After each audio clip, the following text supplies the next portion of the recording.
We present a special festive edition of I'm Sorry I Haven't a Clue, the antidote to panel games.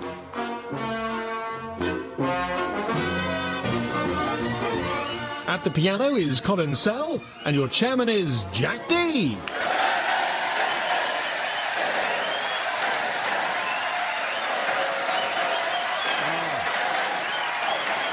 Hello and welcome to I'm Sorry I Haven't a Christmas Clue. Tonight is Christmas Eve, a magical time when children and adults alike reflect upon the wonder of the Nativity. The story tells how a young couple travelled to pay their taxes. If anyone from Starbucks or Amazon is listening, you might want to skip this bit. The young couple arrive at their destination despite a light snowfall. If anyone from Southern Trains is listening, you might want to skip this bit. The man seeks accommodation for his partner, who is a young virgin. If anyone from Essex is listening... Oh, never mind. Well, you find us today at the University of London's Logan Hall in Bloomsbury. This area found fame in the 1920s with the Bloomsbury Set, the group of writers, intellectuals and artists that included Vita Sackville-West with her husband Harold Nicholson and Virginia Woolf and her husband Basil Brush.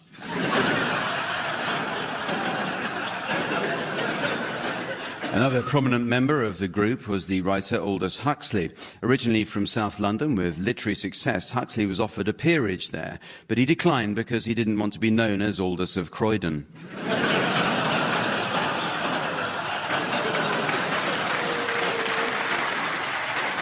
In the 1990s, the Logan Hall hosted the British Chess Championships. Our greatest grandmaster, Nigel Short, won the title in 1998. When he was awarded his MBE, Nigel went to Buckingham Palace, where he picked the Queen up and replaced her with a black one.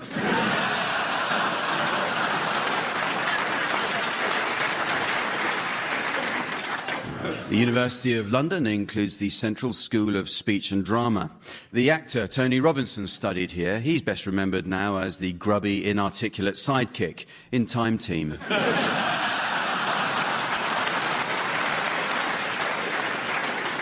This year marks the 40th anniversary of the first broadcast of I'm Sorry I Haven't a Clue, but anyone who thinks this show lives in the past is hereunto a lollygagger.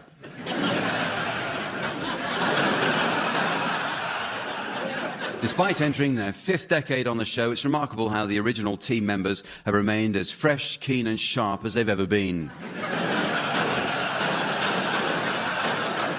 Just telling the nice people you're still sharp.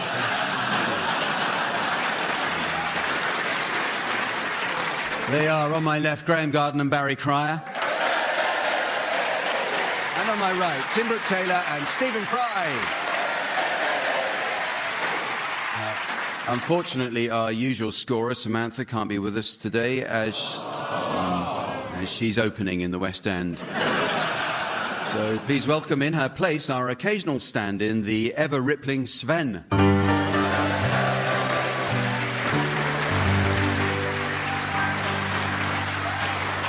OK, well, we start with a round of the Uxbridge English Dictionary. The meanings of words are constantly changing, team, so let's hear any new definitions you may have spotted recently. Graham, will you start, please? Tinsel, Gretel's more flamboyant other brother.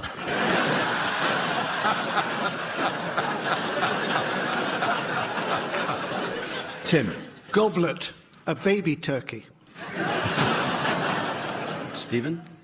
Yule log, Mr. Brynner has left without flushing. Barry.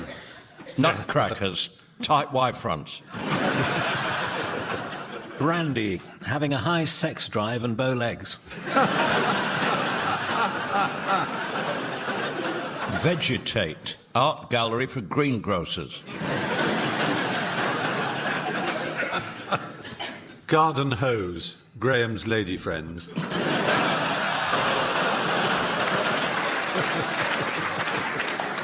Sprouts, the opposite of sprints.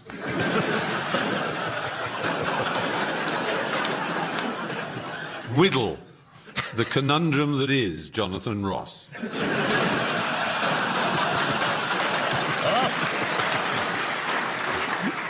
Canopy, Scott's complaint.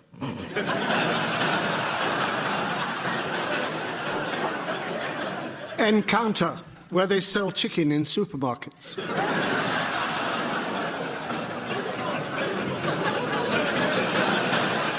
You've been there, yeah. Prima donna, Guy Ritchie's Bachelor Days.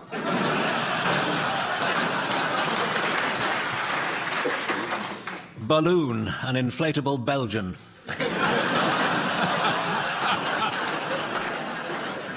Bunny, rather like a bun.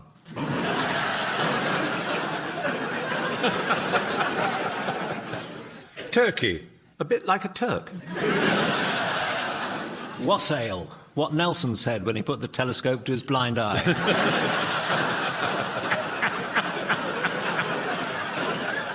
Colonnade, a fizzy enema.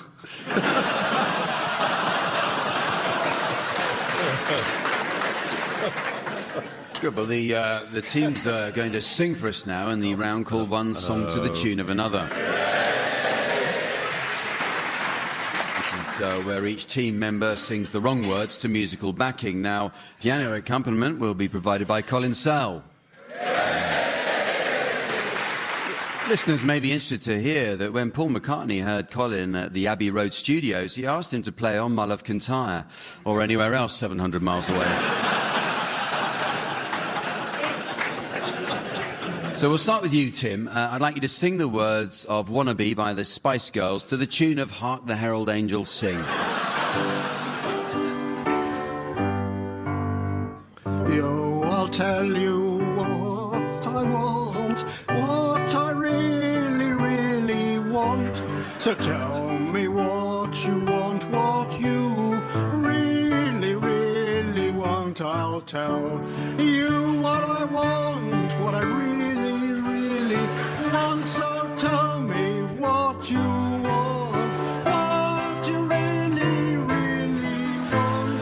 I want a heart, I want a heart, I want a heart, I want a heart. I really, really want a singer's I'm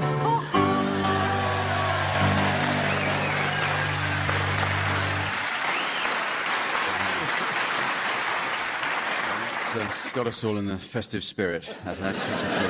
So you now, Stephen, and I'd like you to sing the words of Goodness Gracious Me to the tune of The First Noel.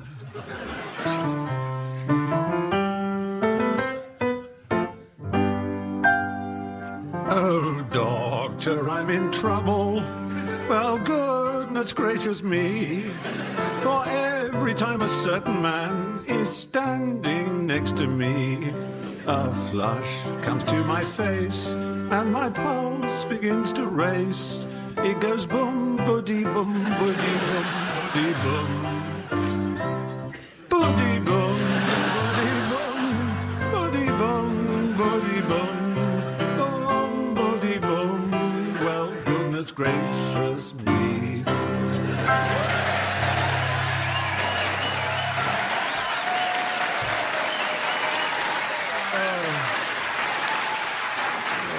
That was magical.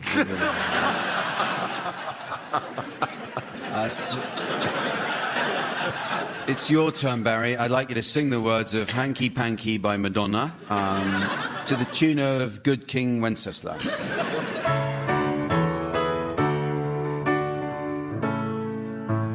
Some girls, they like candy, and others, they like to grind. I'll settle for the back of your hand, somewhere on my behind. Treat me like I'm a bad girl, even when I'm being good. I don't want you to thank me, you can just spank me. I'll go quietly, officer. Some girls like to sweet talk and others they like to tease. Tie my hands behind my back and ooh, I'm in ecstasy. Don't sober me with kisses, I can get that from my sisters. Before I get too cranky, you better just spank me. Ooh.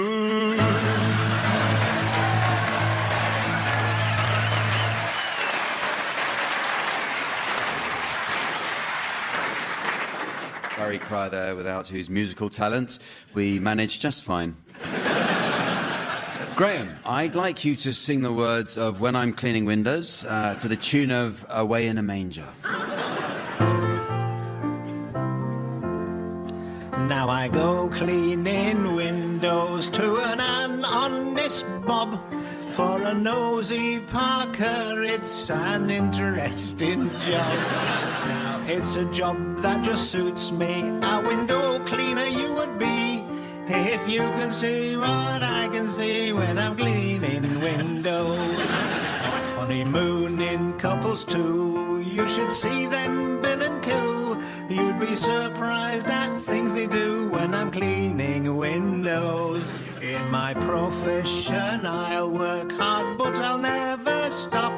I'll climb this blinking ladder till I get right to the top. Turned out nice again.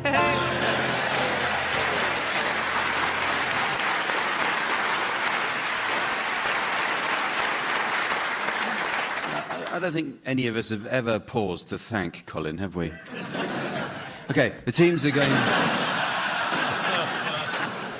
to do some acting now in the round called Sound Charades.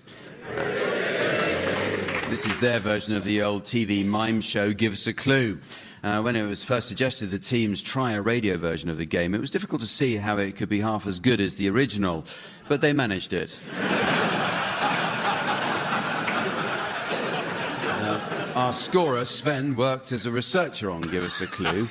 He recalls how the perfectionist Christopher Biggins endlessly rehearsed his mime of the boxing movie Rocky, even inviting Sven into his dressing room to practice exchanging blows. Tim and Stephen, you're to start, please. Not exchanging blows. And your title will shortly be displayed to the audience via the laser display screen. And for listeners at home, here's the mystery voice. Jude the Obscure. Jude the Obscure. So off you go, Tim and Stephen. It's 3 words, and it's basically a book. You must have seen him in something. No, I haven't. Talented Mr. Ripley, did you miss that? Cold Mountain? The Aviator? Contagion? Hugo? That Sherlock Holmes film when I took my clothes off? No, not that one. The even more highly rated Wild, award-winning, brilliant film? No? You've never seen this guy? Well, I have, but not with my glasses on. Oh.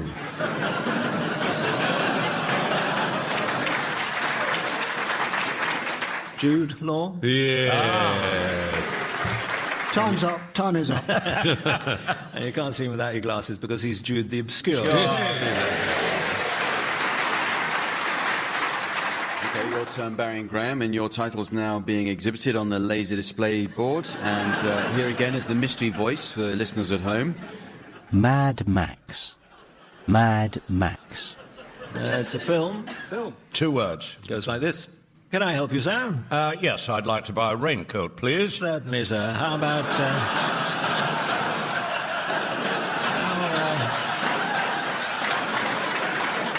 we have a wide range, as you can see. How about this one? That just looks crazy. No, this one? That's completely balmy. Well, how about this one? That's nuts. Well, I'm afraid all our raincoats look like this, sir. Hence the name of our shop.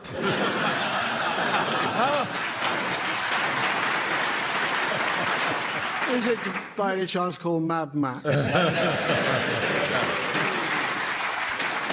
right, well, let's try another round. Here's a further title going up on the laser display board for you, Tim and Stephen. And here's the mystery voice for listeners at home. Racing from Newmarket. Racing from Newmarket. It's 3 words. It's an event, but it's on television, and it goes like this. Ah, Mr. Singh, nice to meet you. Do you mind me asking, are you from India? No, Suffolk. Actually, I live in Newmarket, but please call me Ray. Okay, Ray.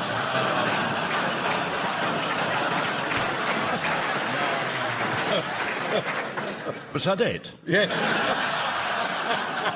Grand National Tame Tree, wasn't it? Racing from Newmarket. Yeah. Ah, that's it. Right, well, a final title now being displayed for you, Barry and Graham. And here once more is the mystery voice for listeners at home. Towering Inferno. Towering Inferno. It's a film. Oh, it's a film. Yep. 2 words, yes. Hamish. Ah, Dougal, you'll have had your tea. Oh, I've no time for tea. I'm away to the fashion show. Oh, I'll come with you. Will Big Jeannie be on the catwalk? Big Jeannie, that she will. I can't wait to see her 6'5" if she's an inch. 7'3" in her high heels. Aye, she's a lofty lass. She takes after her mother and her father standing on each other's shoulders. And do you think she'll be wearing a mink coat? No, she will not.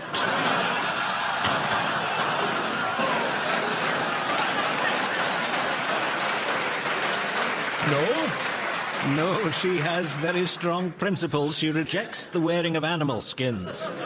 Should be quite a show then. No, she will. She will be wearing clothes, Hamish, but responsibly sourced from vegetable materials such as sweet corn and aubergines. Oh, I've seen her trying them on in the co-op. Well, there you are. She may be 6'5", 7'3". but catch her in a mink coat, never. Goodbye. Goodbye.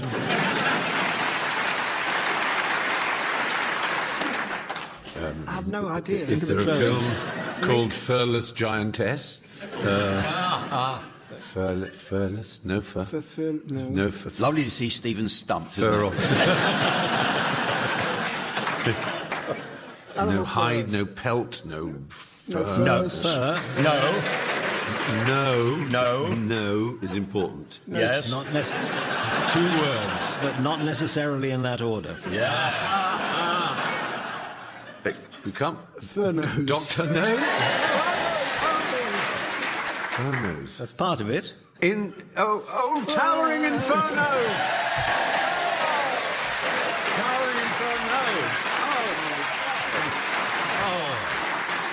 You sick-minded fiend.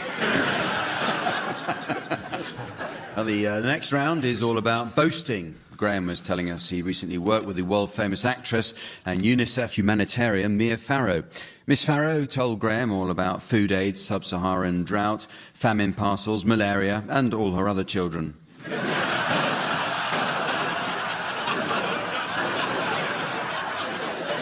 In this game, the teams will be guests at a Christmas party. One person will boast about something which each succeeding guest should try to outdo.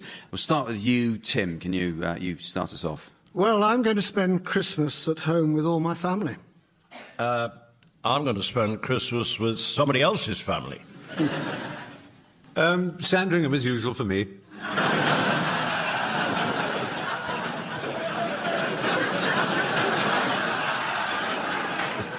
Yes, and while you're at Sandringham, the royal family are moving out and coming to my place.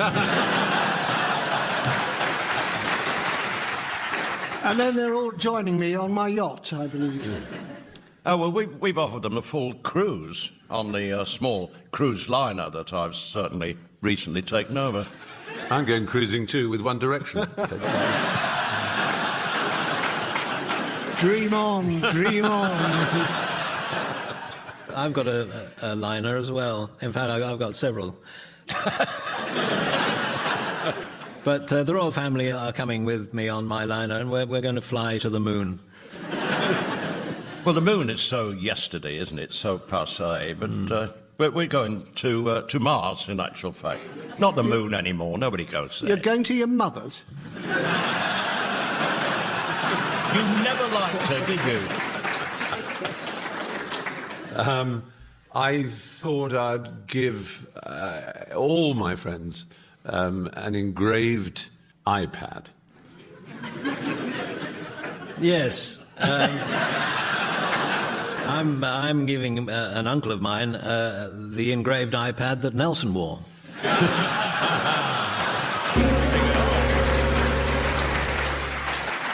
This next round concerns things that famous people never said this year. For example, when Eamon Holmes turned up at a family party, he didn't ask to be directed to the salad bar. Now, that is a little cruel. Eamon is very touchy about his size, and anyway, whatever he actually said was drowned out by the kids shouting, "Hooray, the bouncy castle's arrived!" OK, teams, I'd like you to suggest things that well-known people didn't say in 2012. Tim, you can start. John Humphreys, we'd really like to hear what you have to say, Minister. Stephen. Jack Dee.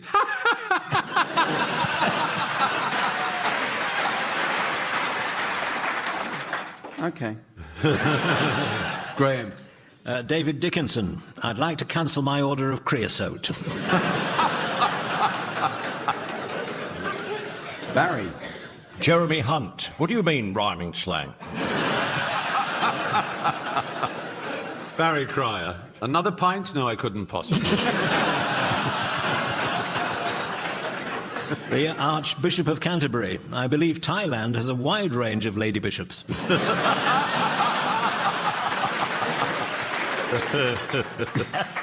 Happy Christmas and praise the Lord. Richard Dawkins. Brian Sewell. Hello, Treacle.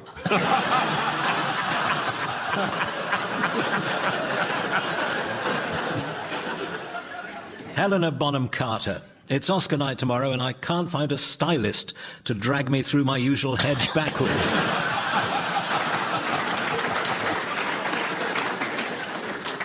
David Cameron, tax avoidance is immoral. They taught me that at Eton College, registered charity number 1139986. Lance Armstrong. I'm sorry, I have no idea where you may find a pharmacy around here.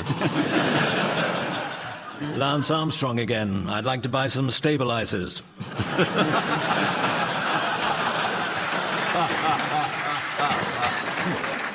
Well, that was money well spent. Mitt Romney.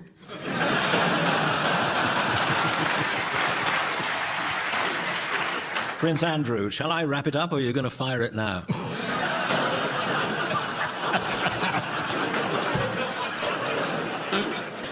Well, it's now time to play the game called Mornington Crescent. We've received an email and it comes from Mrs. Trellis of North Wales. She writes, "Dear Pick of the Week, I do wish you'd use your hanky. Yours, etc., Mrs. Trellis." And on with the game, which this week will be played to Bethlehem rules, so any moves that are Christmas-related will score double. Tim, you can start. Angel Islington. Oh, nice one. Yep. Shepherd's Bush. Three Kings Road. Oh. Ooh, yes. Golders Green. Oh, nice, yes. Silent Knightsbridge. Oh, yes. You'd take that to get to Herod's. You were...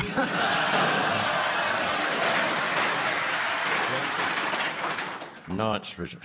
Oxon Circus. Yeah. Careful. You can't have Oxon Circus Why not? because Angel was Tim's Tim's advent. Yeah. OK, fair enough, yeah. OK. Do the diagonal. Bethlehem rules, that's it. Yeah. Hay Market. There you go. Yes. It's a very sad place. It's where Joe Wharton was murdered, but it's Noel Road. In Islington. Well, that's got us all in the mood again, thank you. Yeah.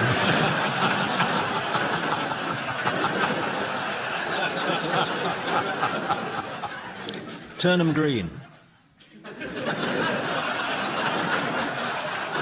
That's got nothing to do with Christmas. Oh, it'd be a miracle, wouldn't it?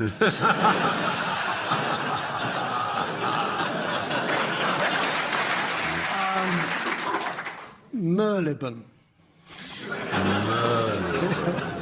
It's better than gold. Goldhawk Road. We've had Golders Green, so I can't have it. I'm sorry. Sorry, Barry. No, but it's a parallel. It's not a direct clash with it. No, you're taking from Golders Green when you're already on a diagonal anyway. So. Well, I mean, how well do you know Bethlehem rules? No. You know, I'm the one who has to study this, and yet you don't like it when I insist we do it properly.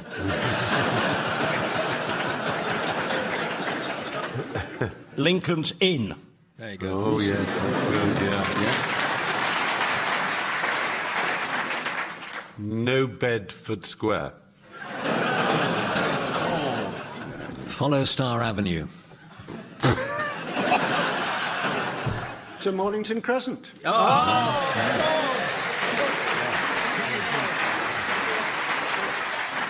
There are several elements without which Christmas would never be complete. One is the Christmas card, and I have the first parts of some genuine Christmas card greetings which I'd like you to complete, right? So, Graham, the first message is for you.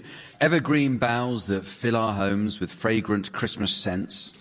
Remind me of those little cakes you find inside the gents.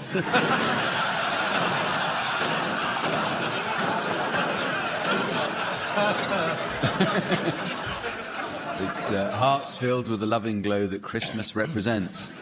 Tim, here's one for you. The tempting gifts are tantalising. About opening them, I'll start that again. Don't send me a card because I won't read it properly.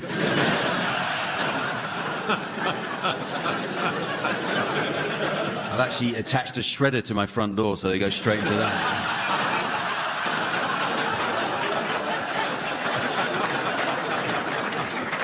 The tempting gifts are tantalising. About opening them, we are fantasising. The holiday foods are appetising. Our hearts and minds are harmonising. Could I get more patronising? If you want to know, it says, our excitements and joy are growing and rising. Jolly Christmas fun we're maximising. I know. Stephen, here's a short one for you. The sight of loving relatives who come to us to stay. Now, I have so many fewer. That's the advantage of being gay.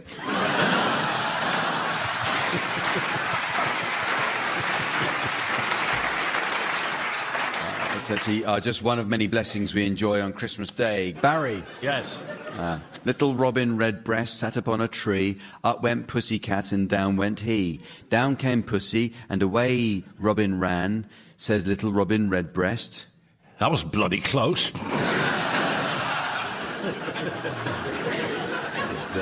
Catch me if you can. No. Graham, another one for you. I'm a little snowman, round and fat. Here are my mittens, here's my hat. Add a little scarf, add a carrot nose, and... Can you guess where this parsnip goes?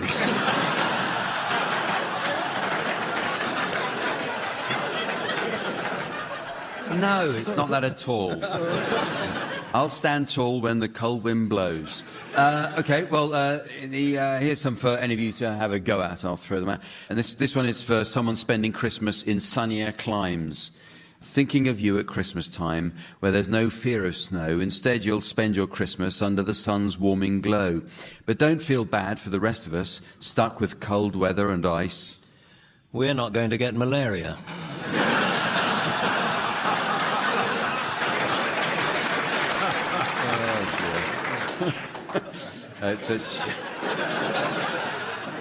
It's actually while you wallow in the warmth of your Christmas paradise. Oh.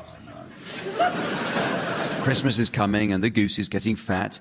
Please put a penny in the old man's hat. If you haven't got a penny, a halfpenny'll do. If you haven't got a halfpenny... He takes plastic too.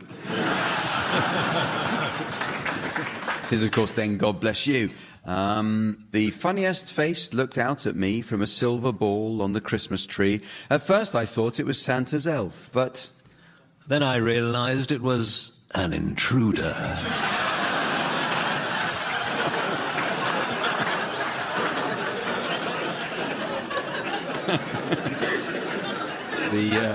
The original is, but I looked again and it was just myself. I think this is the last one. It's for a baby's first Christmas. Your very first Christmas with us is such a special one. We wish for you the best of days with parents and lots of fun. And from the time that you wake up till you go nighty-night. All you do is wet yourself and burp and scream and shite.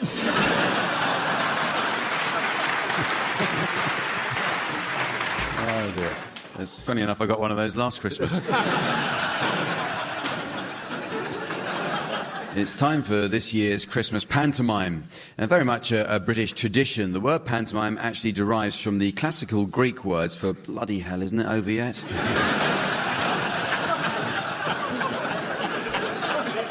By the way, Barry Cryer has asked us to mention that he's in Panto again this year, playing the back end of the cow, so he has to spend hours in makeup having his face made less realistic.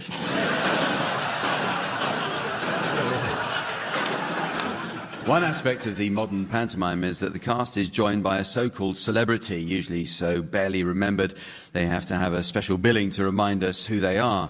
But we do things differently here. We have a real celebrity guest in Stephen Fry and a cast of 3 who can barely remember who they are.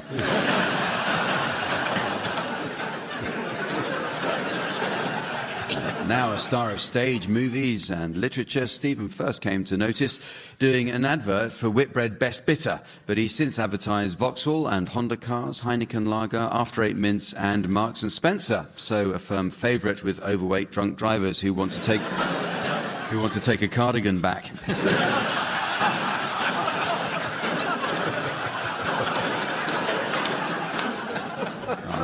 The teams are going to improvise a version of the pantomime Jack and the Beanstalk. They've been provided with a box of sound effects to play in themselves, and the cast list is as follows. Graham, you're Jack. Tim, you'll be Jack's mother. Barry, you'll play the giant, and Stephen, you can be the Beanstalk. And other parts will be played by members of the cast. No panto would be complete without audience participation, so I have some cue cards ready. Let's just test one before we start. Okay, audience, would you like to tell the teams where the best days of their careers are?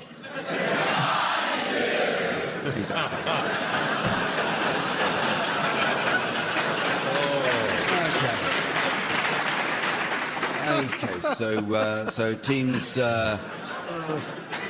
off you go. Once upon a time in Fairyland, or Brighton as it's now called, there was a cottage. Really? A cottage that belonged to a handsome, plump woman, Talisa, and her only son, Jack. Now, Mother Talisa spent most of her money on the poor on a holiday in Calcutta, so they were utterly, utterly penniless. Hey. Oh, Jack, we're penniless. Oh, Mother, I'm starving. Yes, And what are we going to do? We're going to have to sell Daisy. I'd rather sell the cow. Oh, here she is now. Oh, Daisy. Yes, that's a good idea. I'll take the cow to market and I'll sell it. And we'll have lots of money to buy milk and steak and leather goods and those horn ornaments that you've been longing to get. So off to market he went. Right, here I am at the market now. Who's going to buy my cow? Excuse me, do you want to buy a cow? No, try him over there. Oh, who's that? He's called Mr. Bean. Oh, You'll soon find out why. all right. Excuse me, sir. Yes, what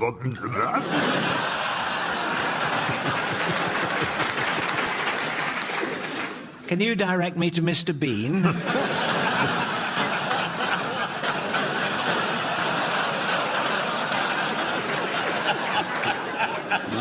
as a matter of fact, Oh, are you? I'm Mr. Bean. All right. Do you want to buy a cow? Yes, I'd love to buy a cow. How much are you going to give me for it? 5 beans. 5 beans. Oh. 5 magic beans. 5 magic beans? All right, you are. Here, take the cow, and good luck. I've got 5 magic beans, and I think that's a really good deal, isn't it, boys and girls? Oh, yes, it is. So Jack made his way back to the cottage with his 5 new beans. Mother, I'm home. Oh, well done, Jack. How much did you get? 5 magic beans. Magic beans? Magic beans, Mother. Oh, you naughty boy. Oh, wow. Oh, don't do that. No. Leave me alone. Oh. Perhaps that was a bit strong, but... What have you done with me beans? Oh, I've thrown them out of the window now, jack off and then go...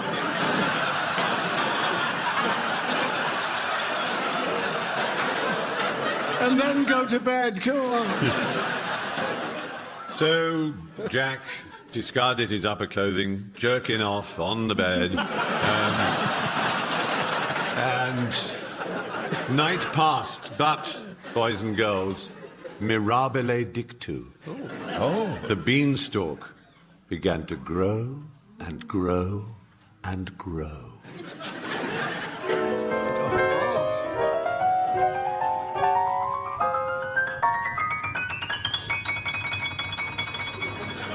And the next day, first thing at the very crack of Jennifer...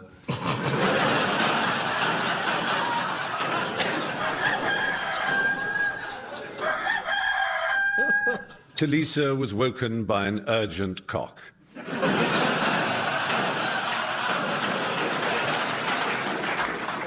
Oh, Jack, look, there's a huge beanstalk outside our back door. I heard it. It was growing in the night. The piano woke me.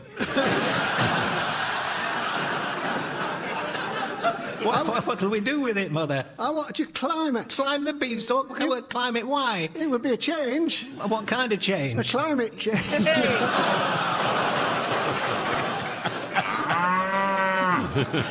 Right, off I go climbing that beanstalk as soon as I can find a pianist.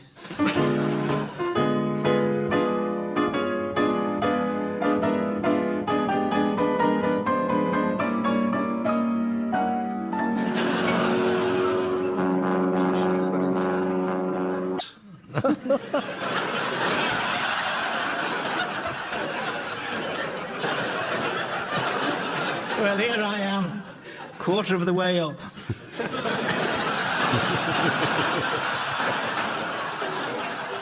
And that last bit didn't take long. Right, here we are, and good heavens, there's a castle. There's nobody in. I think I'll open this door. Oh, look. There's a goose. Driving a car.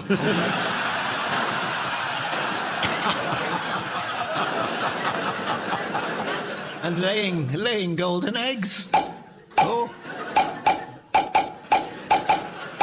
How I wish my dear mother was here. Here I am. Look, Mother, all these golden eggs. Oh, I'd like a goose. Oh, thank you very much. Now.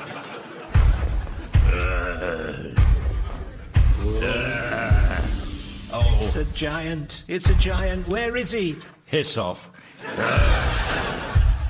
Where is the giant? If only I knew where the giant was. That's good timing, isn't it?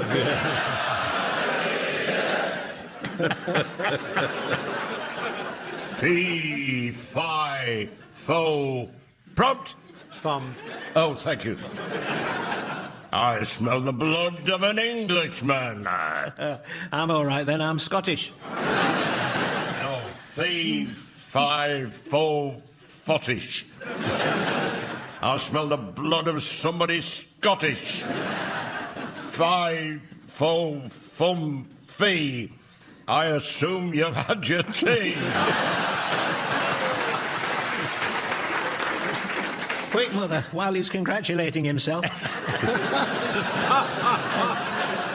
Escape down the beanstalk with the gold. Quick, down the beanstalk. Oh, down we go. Pianist. And they swarmed down the beanstalk almost as long as it took the pianist to finish. The giant was in lumbering pursuit. Oh, Jack, get your chopper out. Right. Not that one. Oh. Right, I'll chop it down, Mother. Leave it to me. Okay. Well done. A little bit quicker. All right. Quicker than that.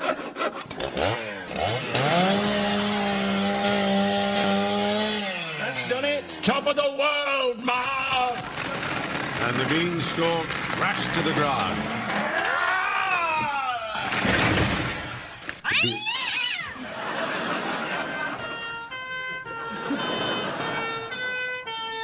beanstalk was a has-been stalk. But this fable has a moral point. All great stories have points. And what do points mean? Thank you.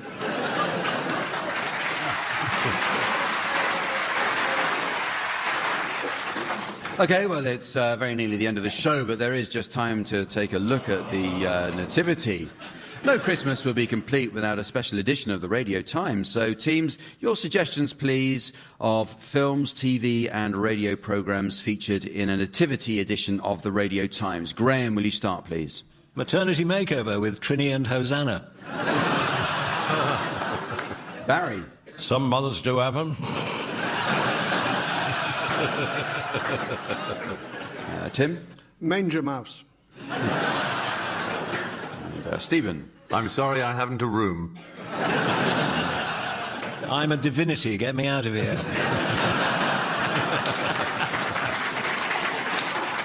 Midsummer Myrrh. Dial M for myrrh.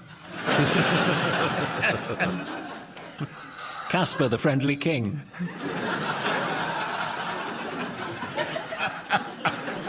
Who do you think thou art?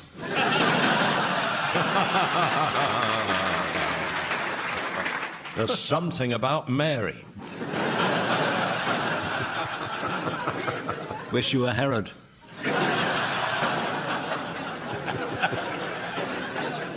I'll make a start on the dishes. And so, ladies and gentlemen, as the Santa Claus of fate goes down the chimney of destiny with a new flat-screen TV and meets the burglar of time coming up with the old one, I notice it's the end of the show. So from the teams, Sven, myself and our audience here in London, it's Merry Christmas and goodbye. Goodbye! Barry Cryer, Greg Garden, Tim Brooke-Taylor and Stephen Fry were being given silly things to do by Jack Dee, with Colin Sell setting some of them to music. The programme consultant was Ian Pattinson and the producer was John Naismith.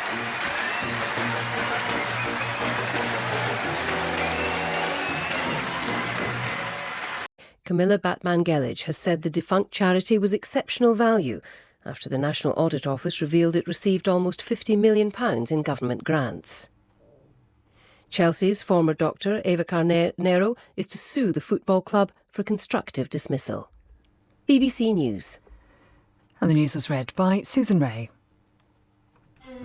Who looks after me?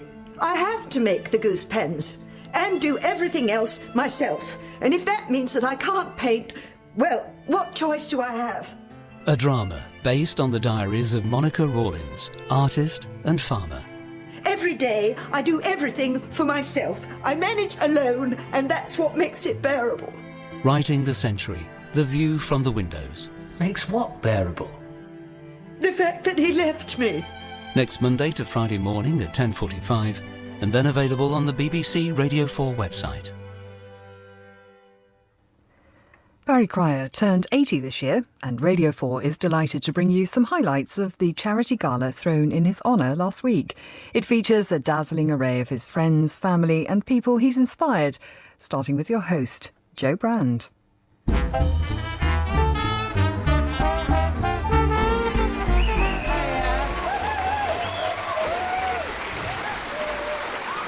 Good evening, everyone.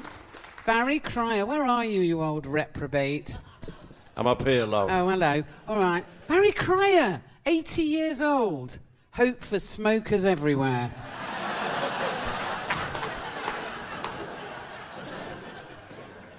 Barry Cryer, 80 years old, and he's never looked a day under.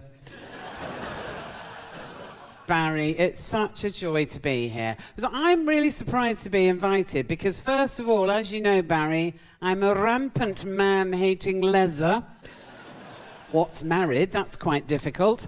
But also I'm a totally different generation. And I just want to start off by saying that Barry is one of the few comics of his generation who made a real effort to get to know us sweary, left-wing, irritating alternative comedians. And we all really, really appreciate him for that. So thanks for that, Barry.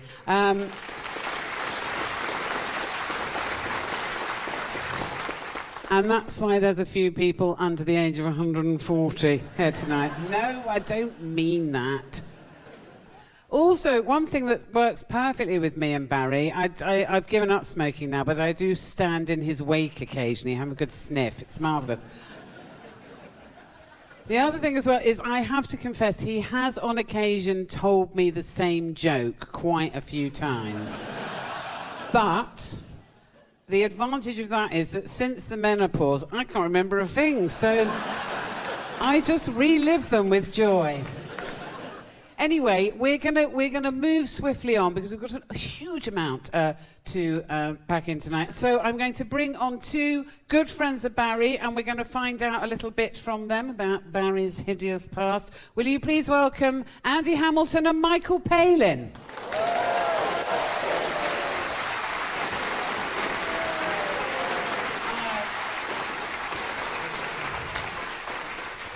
So I'm supposed to be doing the grown-up questioning bit. So Okay. Can I start with Michael? Is that all right, Andy? Yeah. So can you just tell us a bit about how you first met Barry? Well, I first met Barry. He was very, very kind to me because, do you remember, it was my first appearance at one of the Frost Report script meetings, and I was absolutely new, and I was very nervous. And had never been to anything like this before. This was 1965, I think. And I went into the room, and all these great writers from all over Britain. And the only one who came across and shook hands with me was Barry. And he came and welcomed me and said, "Come in, and I'll meet these other people." There's a theme developing here, Barry. And then he, yeah, wrestled me to the ground and said, "Never do comedy again." But we did actually do something later on which was fairly disastrous. You remember, Barry? Late night lineup. BBC late night lineup. We were sort of brought on as comedians for late night lineup, and you know, comedy was just not the natural home on late night lineup. It was a bit like sort of the Vatican would have been for Henry VIII. But we were brought on and did our little jokes, and always went back to a stony-faced presenter who said, "Thank you, Barry and Michael." And one night, Dennis Potter was on, the great playwright himself. This was a big scoop, and Barry and I, we did our trainee Supermen on chairs, and we sort of how in a little village hall, jumping on off chairs, pretending to be Superman. And it was excruciatingly embarrassing, but then they got back to thank you, Barry and Michael. Dennis, you're one of the... And Dennis Potter said, "I want to just say, first of all, that I've come all the way down from Gloucestershire." And he said, "You know, I never realised that you'd be paying me to watch this sort of rubbish." And we knew then that he was just jealous. It was just, you know, he wasn't great on comedy, was he, Baz? Andy, how about you? When did you meet Barry? I think the first time, I've got a mental picture of Barry with a lager in his hand.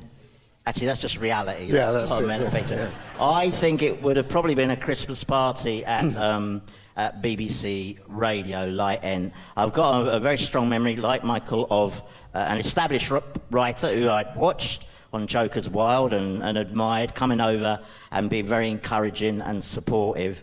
What I remember most of all is an avalanche of anecdotes.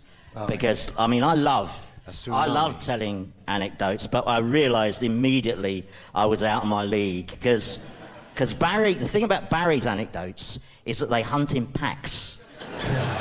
You know? Yeah. They're like sort of comedy velociraptors. And what amazes me about Barry though is I had no idea how he ever made it as a comedy writer, because he thinks the best of everybody, and that's a real handicap for a comedy writer, because we're not known for that. But if we sent Barry out to Syria, right? He would come back, wouldn't he? And he would say, "You know, that General Assad, he's a bit rough and ready, but he's quite a nice bloke. He knows a brilliant story about a parrot." Should we be horrible to you for a bit now? No, we won't, because we love you. But it's almost impossible to be horrid about it. Isn't it? It is. I mean, he is unfunny, but that's about all you can say. But this thing about me always telling anecdotes, Andy, I mean, when you said that, it reminded me, did I ever tell you? Hi, Barry. It's John Cleese to wish you happy birthday. And I was thinking back to March 1966 when I walked into a church hall off Crawford Street, just up by Baker Street, and walked into a room full of people who were to become my great friends for the next 70 or 80 years. I'm thinking, of course, of Marty Feldman, Tony J, David Nobbs, and Graham Chapman, and those are just the stiffs. So I send you my love, and I want you to know that the line that I remember best of all, when you were performing once and you did a joke that didn't go down particularly well, and you said, "I may not be funny, but you have to admire me for my courage." And I love that line, but I want you to know I admire you for a lot more than your courage. Dear Barry, it's a joy to know you. Happy birthday. Ladies and gentlemen, please welcome Jack Cryer and the Kites. I'm here this evening with the Kites to honour a person who's been the single most influential man in my life. Someone who's modelled for me intelligence, kindness and sensitivity, whilst being an excellent communicator, public relations dream, and a shrewd businessman to boot. Who are you talking about? He succeeded at everything he's attempted and has become something of a guru to me. His sage-like wisdom is legendary, not only within the comedy community, but also in the worlds of politics, sport and academia. So tonight, ladies and gentlemen, girls and boys, I give you our dad, Barry Cryer.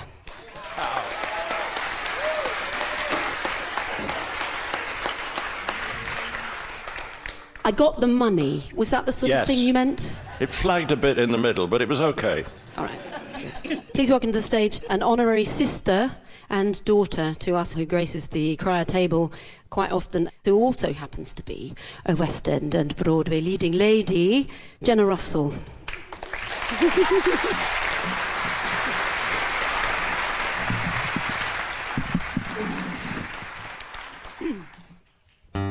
I know in the dawn that you will be gone, but tonight you belong to me, little old me.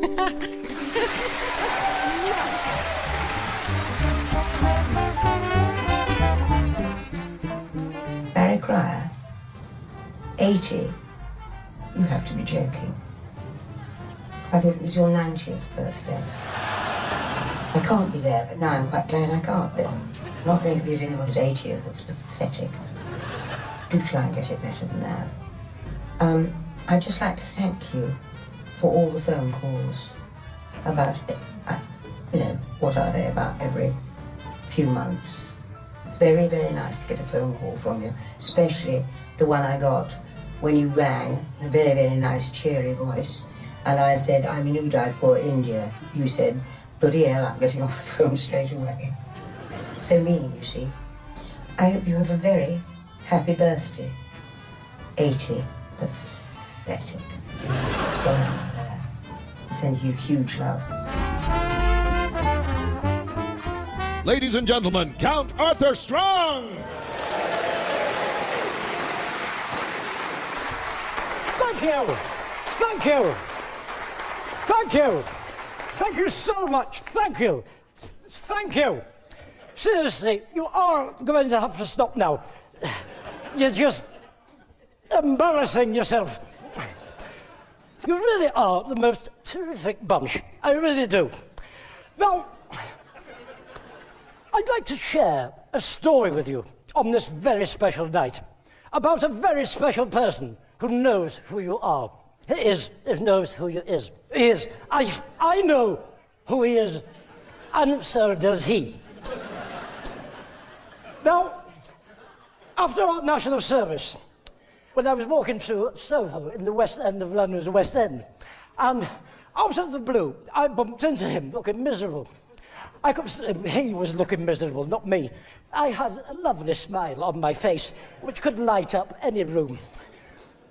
He told me he was going for a job in a windmill, I think it was, and if he didn't work out, he was going to buy a butcher's shop and pack it all in. I could not believe what my ears were telling me they were hearing.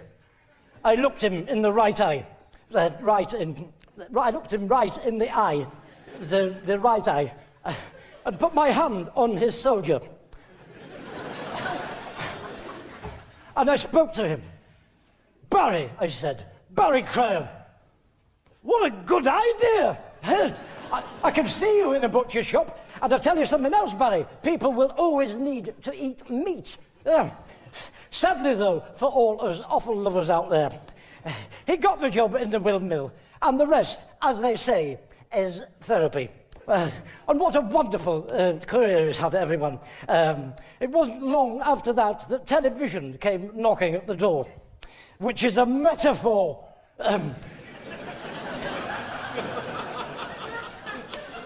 His first big break on television was Sunday night at the London Palladium, host and compare on that. Then came the Generation Game, Play Your Cards Right, The Price is Right, and latterly, Celebrity Come Dancing, which I've never been asked to do, incidentally. What a wonderful career the man has had. And I'll tell you something, I know he's gone. I know that. But just being in this theatre tonight, I can feel his presence. Just like he's here with us, looking down on us. Ladies and gentlemen, it's been a privilege and an honour for me to be part of this tribute tonight to Bonnie Tyler. Thank you very much. Enjoy the rest of the play.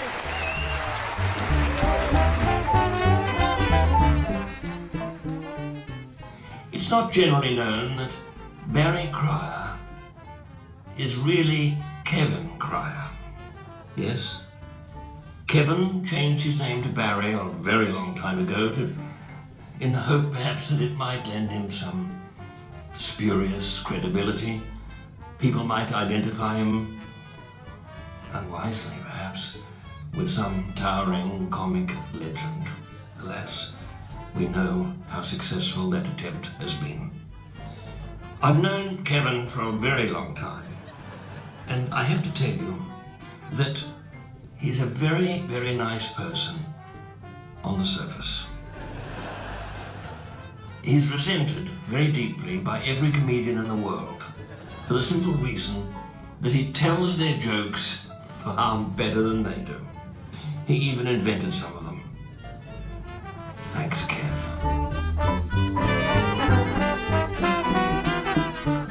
Please welcome to the stage Victoria Corrin Mitchell. My father, Alan Corrin, adored Barry Cryer. One of the clearest memories I have of him, perhaps the easiest way to sort of picture him now, is to think of him bounding down the stairs, all eager and enthusiastic because Barry Cryer had just phoned up and told him a joke that he was keen to share and pretend he'd invented. And that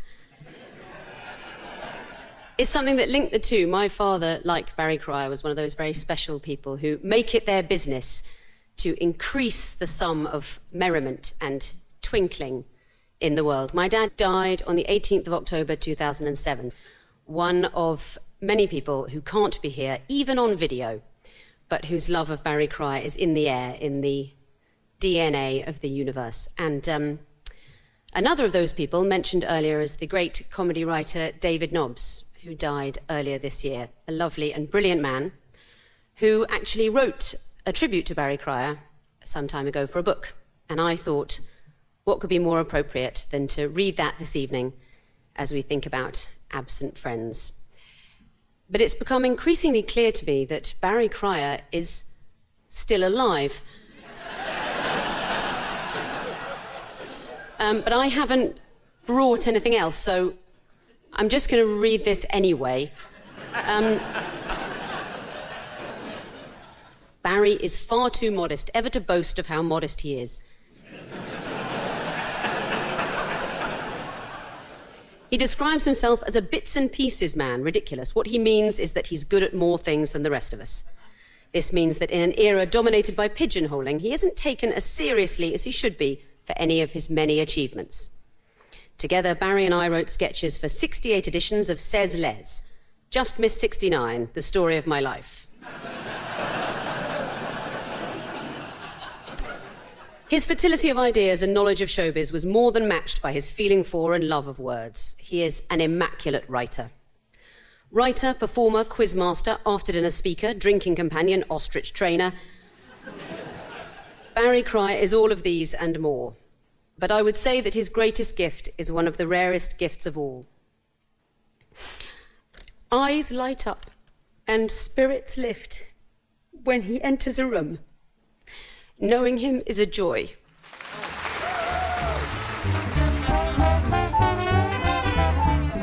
I am in the dark, literally and metaphorically, because I'm desperately puzzled about this. I can't believe it's your 80th birthday. I actually can't believe it.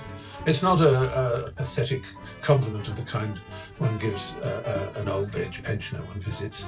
Oh, you're never 80, are you? It's not that. No, it's because we first met in 1986, and I'm almost certain that you were at least 92 then. So I don't really understand, unless you're living backwards, how you can just be 80. You've always been phenomenally old. But I'm going to play along, and I'm going to wish you a very happy birthday. British comedy would not be what it was if it weren't for you. That is a simple statement of fact. You are greatly loved and greatly admired, and I hope you have a wonderful, wonderful time.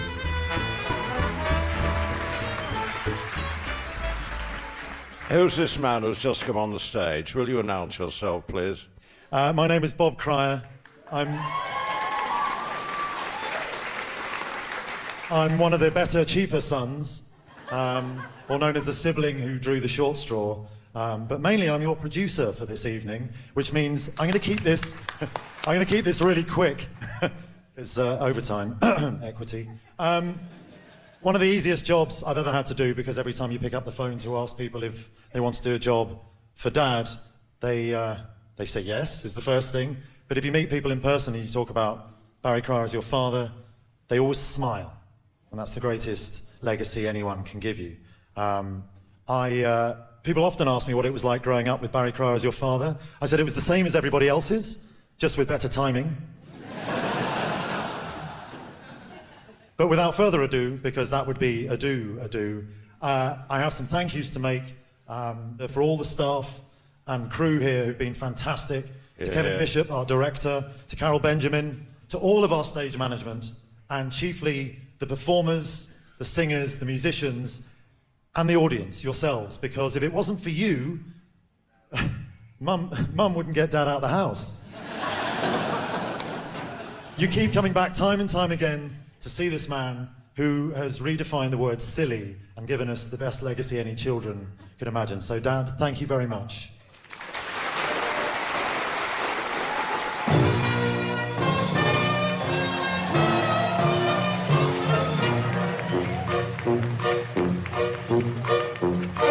We present I'm Sorry I Haven't a Clue, the antidote to panel games.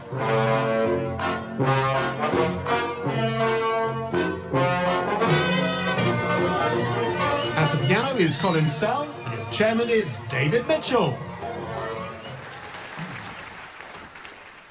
Hello and welcome to I'm Sorry I Haven't a Clue at the famous Palace Theatre in London's glittering West End. It was here, back in 1972, that Jesus Christ Superstar began the extraordinary 8-year run that was to transform the careers of its creators, Sir Tim Rice and Andrew Lloyd Webber. The great composing duo originally met when Tim Rice auditioned for a part in Lloyd Webber's first musical. But when it was discovered that Rice couldn't sing, Lloyd Webber wanted to marry him.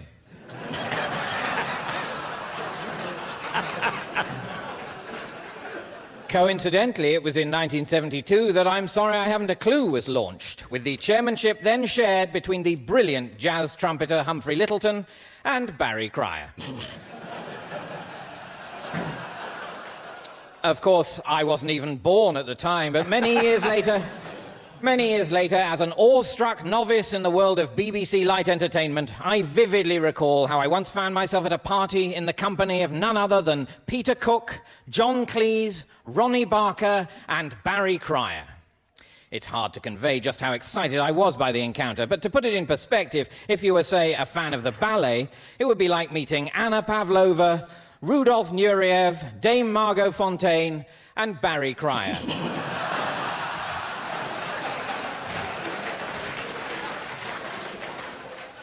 This splendid theatre was constructed by the same architect who built the neighbouring Apollo Theatre, whose ceiling famously collapsed in 2013.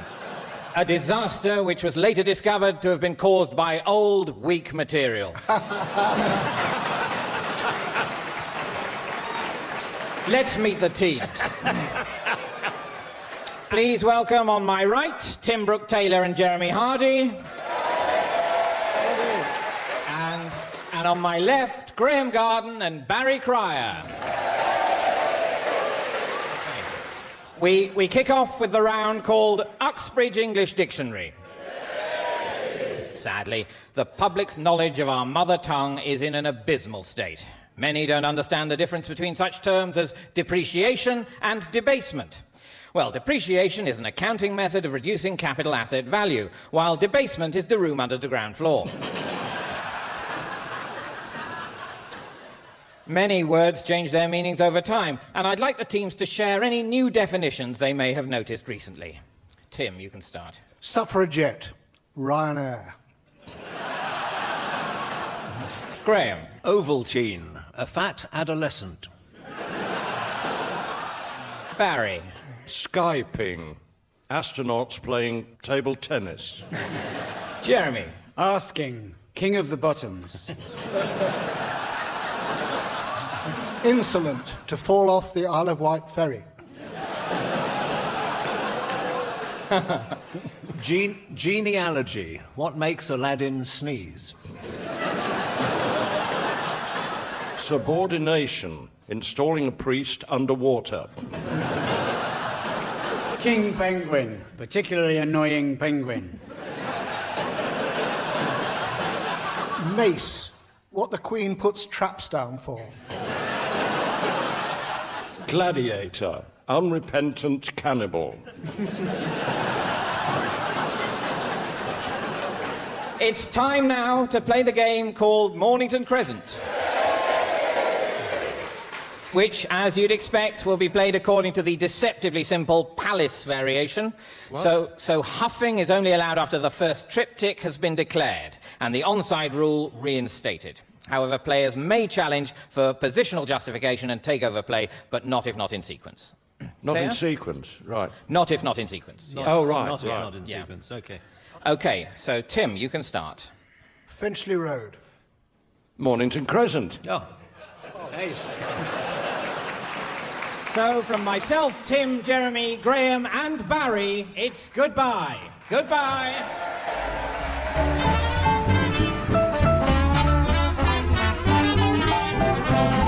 Hello, Central, give me Dr. Jan. He's got what I need, I'll say he has. Oh, when the world goes wrong and I got those blues, he's the man that makes me get out of my dancing shoes. Well, the more I get, the more I want, it seems. I paint your Dr. Jazz in my dreams, When I'm troubled, bound and mixed, he's the guy that gets me fixed. Hello, Central, give me Dr. Jazz.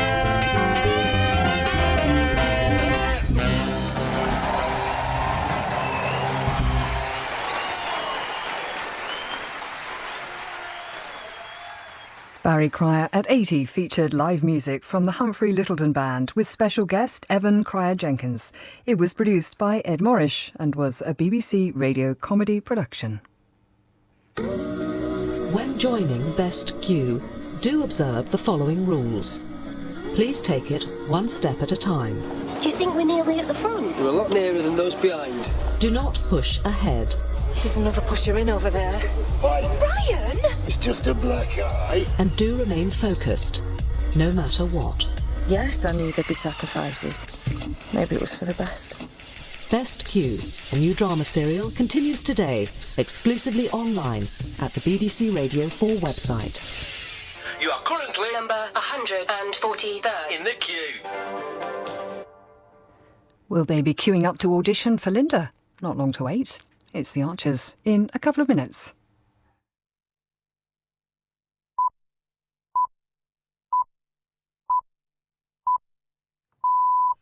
BBC News at 7 o'clock. The government says a prediction that the UK's population will increase by almost 10 million by 2039 shows the need to control immigration.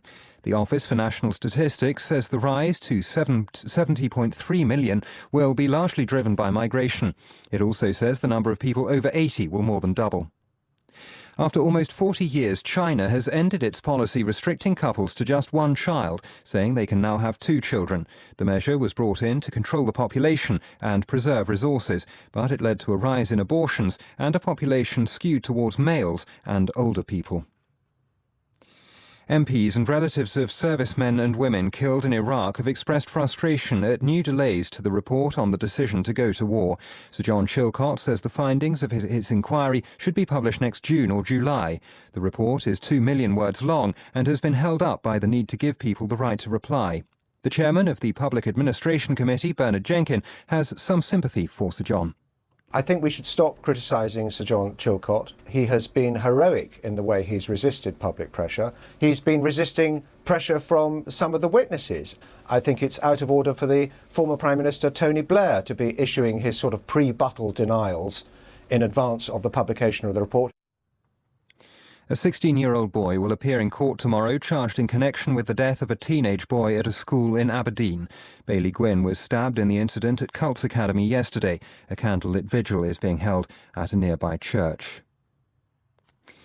2 former corporals have been charged with raping a colleague who later killed herself at Bulford Barracks in Wiltshire. Thomas Fulton and Jeremy Jones are accused of assaulting Corporal Anne-Marie Element, who said she was raped while stationed in Germany. Chelsea Football Club's former team doctor, Eva Carneiro, is said to be seeking a claim for constructive dismissal. She left after being openly criticised by the manager, Jose Mourinho. BBC News. In the 90s, there was a series of unexplained deaths, heart failure. But each of the young victims was known to the last, like Jane. A videotape that brings death and stone that yields voices from the past. Can't you feel it? It's in the very walls. 2 dramas for Halloween, The Stone Tape and Ring, this Saturday night from 10 on BBC Radio 4, followed at midnight by The Exorcist on Radio 4 Extra. Search online for Radio 4 Fright Night. And the author David Mitchell talks about his new Haunted House novel in Front Row at 7:15. But now Usha and Elizabeth have a lot to talk about in The Archers.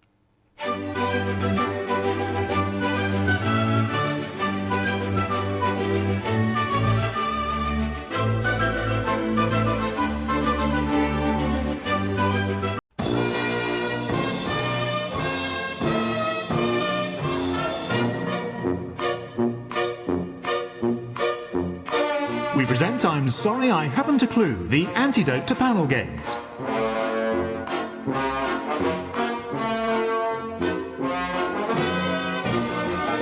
At the piano is Colin Sell, and your chairman is Jack Dee.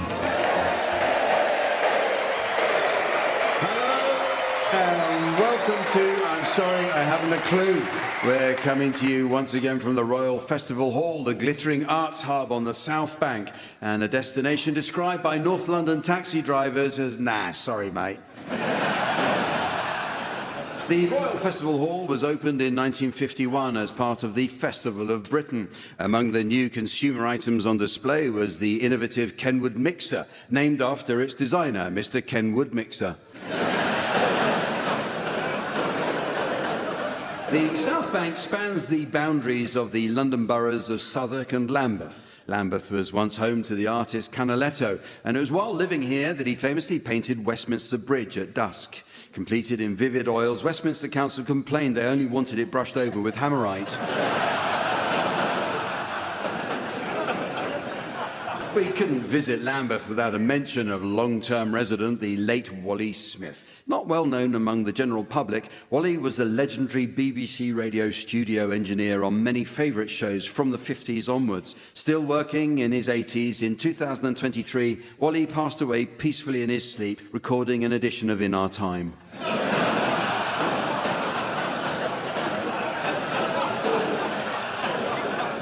A short bus ride away at Kennington is the Oval Cricket Ground, so named because it was built in the shape of a cricket ground.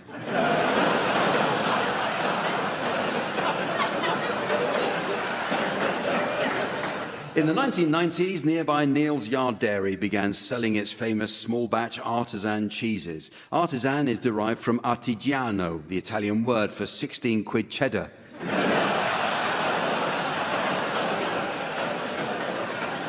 Let's meet the teams. On my left, please welcome Pippa Evans and Richard Coles. And on my right, Tony Hawks and Joe Lycett. And taking his place on the scoring desk next to me, please welcome our resident tree trunk in trunks. It's the immaculate Sven.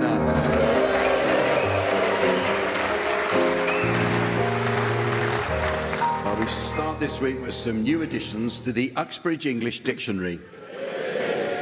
A good dictionary is essential for learning the correct use of similar terms. For example, many people don't know the subtle difference between the words landslide and avalanche. Well, landslide refers to the movement of rock, soil or debris down a slope under the influence of gravity, whereas avalanche is what Italians do around midday.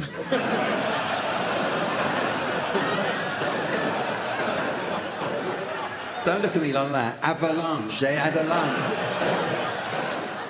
But the meanings of words are constantly changing, teams, so your suggestions, please, of any new definitions you may have spotted recently. Pippa, you can start. Baby sham. Pretending to be pregnant. Richard. Transact. RuPaul. Tony. Eyebrow. What Cockneys call opera. Joe. Mania. April is almost over. Menopause. Shut up, Gary. Niceties. Attractive sofas. I thought you were going to go in a different direction there. Loiter. Item used by smokers in Birmingham. Norway. A Geordie refusal. Laddish. A French bowl.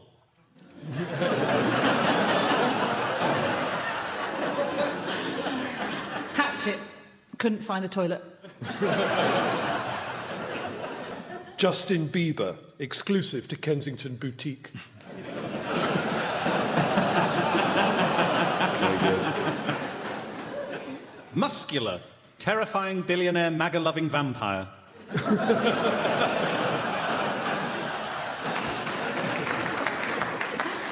Suppository. Conservative MP who's up his own arse. OK, the teams are going to sing along to some well-known songs now in the round called Pick-Up Song. These days, rare vinyl fetches a fortune at auction. The holy grail for collectors is Amy Winehouse's anti-Saudi Arabia protest single. They tried to make me go to Riyadh, but I said no, no, no.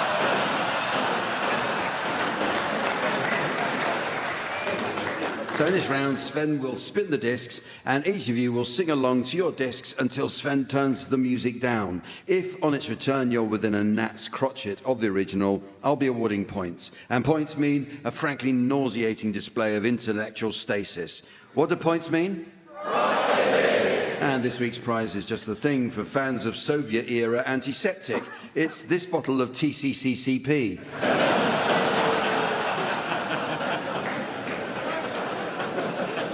So, Richard Coles, I'd like you to start, and I'd like you to accompany Elton John in tribute to the fact that its first live performance was in this very room in 1972. I'd like you to accompany Elton John singing. It's lonely out in space. on such a timeless flight.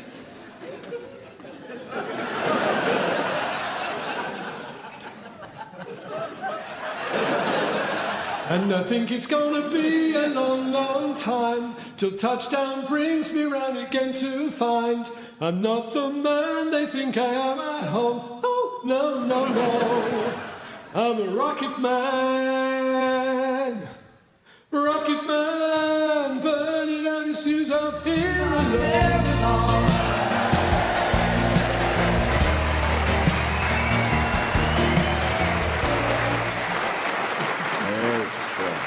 There's Richard, he's still got it, hasn't he? Okay, you're next, Joe Lycett. I'd like you to accompany Morrissey and the Smiths, singing Heaven Knows I'm Miserable Now. I was happy in the haze of a drunken night, but heaven knows I'm miserable now. I was looking for the trouble the night long ago, and heaven knows I'm miserable now. In my life, why do I give valuable time to people who don't care if I live or die?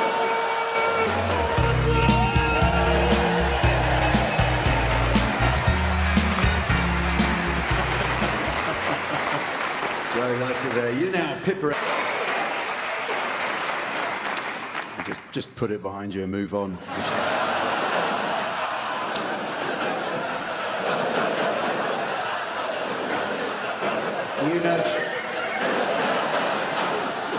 You know, Tony Hawk's. I'd like you to sing, and it's going to be the Communards hit "Never Can Say Goodbye." But as we are blessed with the company of Richard Coles, the founder member of the Communards, I'd like him to accompany me on the piano with Richard.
Thank you, Richard. It's not easy to play that with Colin mooning you from the wings.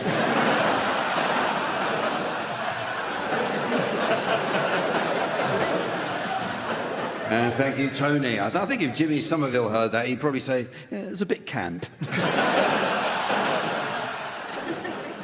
Well, the teams are going to do a spot of acting for us now in the round called Sound Charades. The home of acting must surely be next door's National Theatre, which was founded by Laurence Olivier in 1963 in the classic film The Entertainer. Sir Laurence plays Archie Rice, a once popular comedian who, as the decades pass, finds his audience shrinking until he's finally reduced to trudging miserably through his tired old jokes to increasingly ambivalent audiences on wet, wintry December evenings. Imagine being that guy.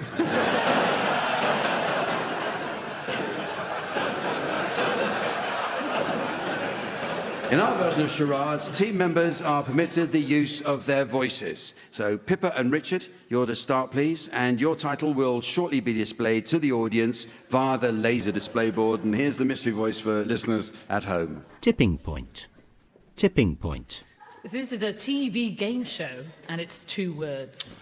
Oh, hello. I was wondering if you could give me directions. I'm looking for the illegal landfill site.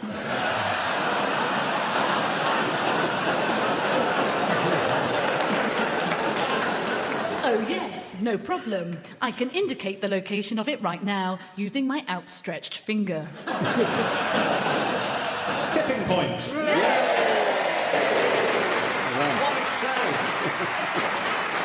Okay, your turn, Tony and Joe. Your title is now being exhibited on the laser display board. And here again is the mystery voice for listeners at home.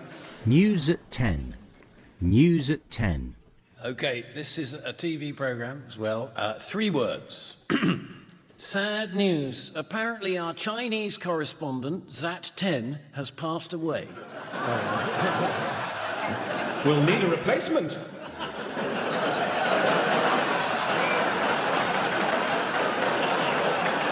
That would be news at 10. Okay, final title now for you, Pippa and Richard. And here's the mystery voice for listeners at home. A quiet place. A quiet place. It's a film and it's 3 words. Hey, how are you? Shh. What? Don't disturb it. What? Shh. What? The fish.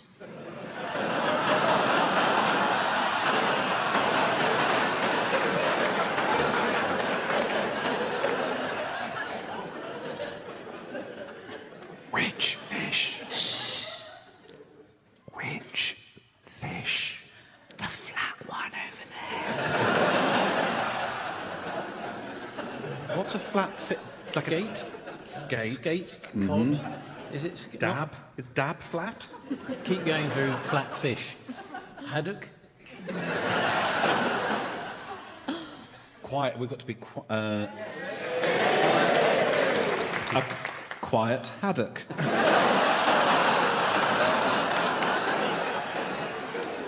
Place? A quiet place.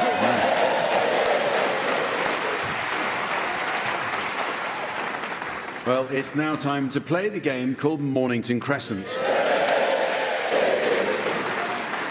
But first I notice our postman's sack is bulging with a letter. It comes from a Mrs. Trellis of North Wales. She writes, "Dear Santa Claus, at this time of year I think back to my late father. Every December he had a job delivering Christmas parcels door to door to the hard of hearing. He loved that job, although the training was very tough. He spent 6 months at the School of Hard Knocks." Sincerely, Mrs. Trellis. So on with the game, and since we find ourselves on the site of the Festival of Britain and its celebration of technological advance, this version of the game will be played with the assistance of AI. So each player has access to the AI assistant chatbot, who will guide them through what promises to be a classic round of the great game. So, players, are you ready? Yep. Yeah. Already? AI assistant, are you ready? As ready as I'll ever be. Yeah. Bit of a cliche, but never mind. Here we go. Over to you, Tony Hawks. Tony Hawks is an American skateboarder born May 12,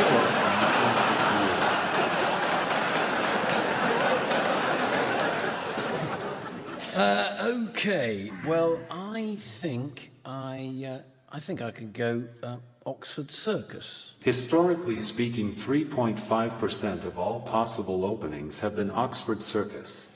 Oh, that's quite good. That's good. It has never led to player 1 winning. Richard Coles. Gloucester Road. Oh, it's Joe's first go, isn't it? It is. It's the first time he's played. That's for sure. Yeah. I think you can. I don't think you don't want to pull your punches at this point. I think you. Sorry, Joe. Gloucester Road. Gloucester Road. No, it came with an apology, so that's. Yeah. Over to you, Joe Lycett. Joe Lycett is a British comedian. He was born July 5th, 1988, and comes from Birmingham. Can't we just, unplug this? If I came from Birmingham, I would unplug myself.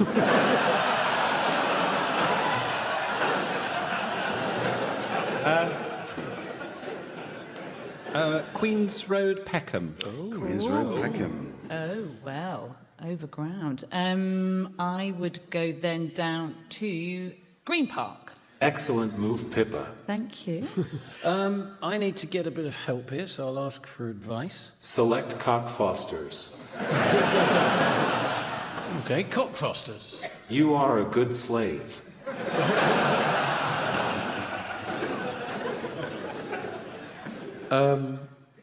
Waterloo. No, a better response is Mornington Crescent. It wouldn't have been because that would compromise the lateral. So what do you mean it compromises the lateral? Well, you can't declare when you're in nid. That's the point, you see. So yeah. You're making it up.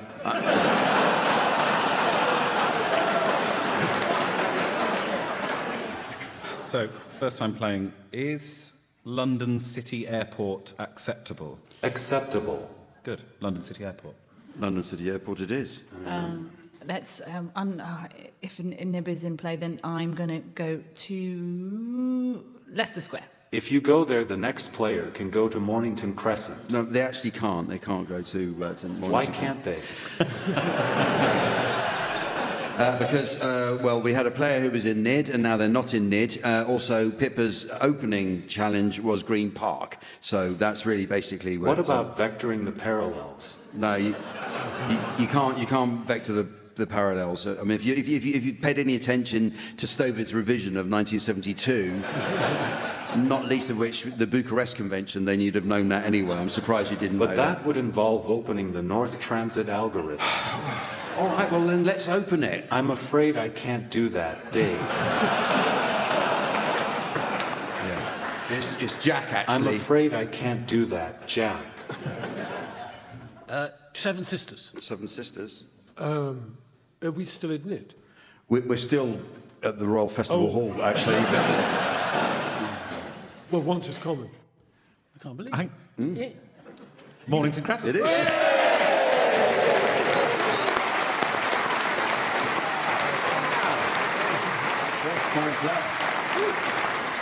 Okay, next is a round called Marching Time. I see Colin has cleared a path for the teams to march round on, so platoon by the left, quick march. Okay, teams, in this round we're going to try out some marching chants for other non-military occupations. So I'll call out the name of each team in turn together with the name of a different occupation or group, after which you teams will begin your chant. And the first up is Tony and Joe, and you will be Thames Water Executives. We get paid for building drains. We get paid for building drains. That overflow each time it rains. Overflow each time it rains. Filling rivers day and night. Filling rivers day and night. We get a bonus, you get shite. We get a bonus, you get shite. Your turn, Joe, and you'll be beauticians. For a price that's very fair. For a price that's very fair. We remove unsightly hair. We remove unsightly hair. Including, and we must be blunt, Including, we must be blunt. the strip that's down there on your front. You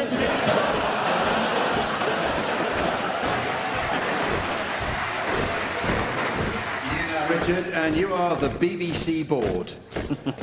Don't give Donald legal grounds. Don't give Donald legal grounds. To sue us for £3 billion. To sue us for £3 million.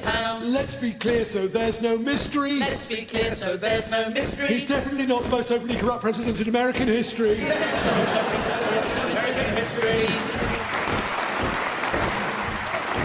Pippa, you'll be the only woman on the panel. Oh, yeah. It's lonely, the only woman on the panel. It's only the only woman on the panel. Testosterone I have to channel. Testosterone I have to channel. But if I want to make them blush, But if I want to make them blush, I just mention my uterus. I just mention uterus. And you now, Tony, and you are Church of England clergy. We're of service to our nation. We're of service to our nation. Always there for our congregation. Always there for a congregation. Unless you're those unlucky souls. Unless you're those unlucky souls. Whose reverend's name is Richard Cole.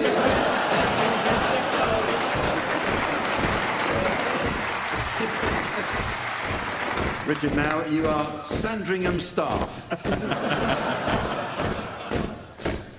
Don't forget the switch today. Don't forget the switch today. Butler, may cook and valet. Butler, may cook and valet. HRH is now just Mr. HRH is now just Mr. Don't let him anywhere near your sister.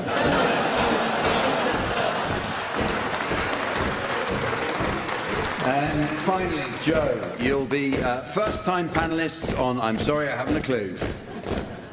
Clue has been a dream for me. Clue has been a dream for me. Meeting Colin and Jack Dee. Meeting Colin and Jack Dee. Everyone's been very pleasant. Everyone's been very pleasant. But I still don't get Mornington present.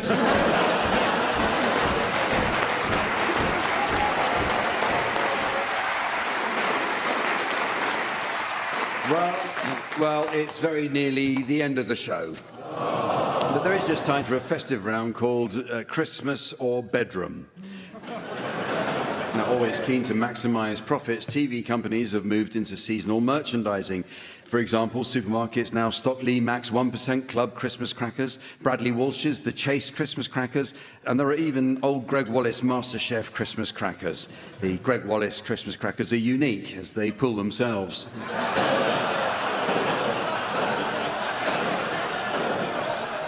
Well, teams, in this round, I'd like you to come up with phrases that might be suitable for use both in the bedroom and during the Christmas festivities. Joe, you can start, please. Please don't refer to them as the giblets. Richard. Is that Tiny Tim you're holding, or are you just pleased to see me? Pippa. Perhaps it'll look more impressive once we've wrapped some tinsel round it. Tony? Why don't I just shove it in before the guests arrive?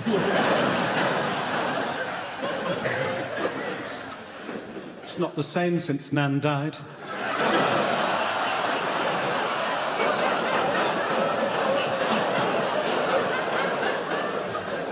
Oh, come, Emmanuel.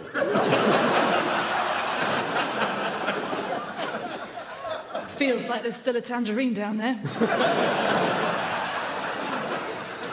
Come on, pull one with me, Granny. You could at least try and look like you're enjoying it. We've run out of cling film. That's not how Delia does it.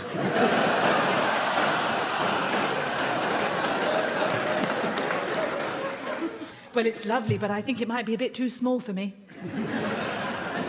If you can get it up in the window, the neighbours can enjoy it too.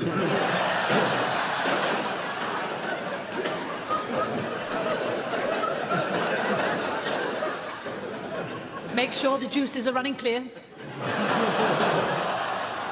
There's nothing I like better than a rousing carol.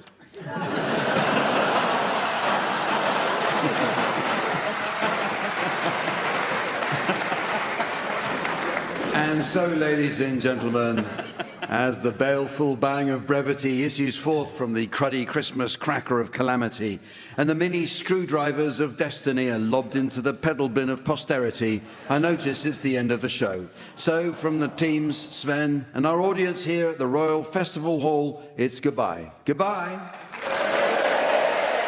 Tony Hawks, Pippa Evans, Richard Coles and Joe Lysett will be given silly things to do by Jack Dee, with Sal setting some of them to music. The programme is devised by Graham Garden, the script consultants were Fraser Steele and Stephen Dick, and the producer was John Naismith.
Sorry, I haven't a clue. The antidote for battle game.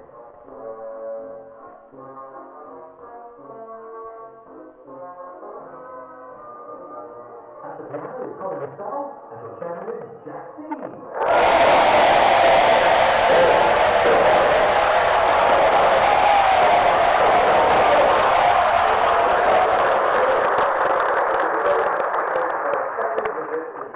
Yorkshire city of Sheffield, Steel City. Surely that's Liverpool.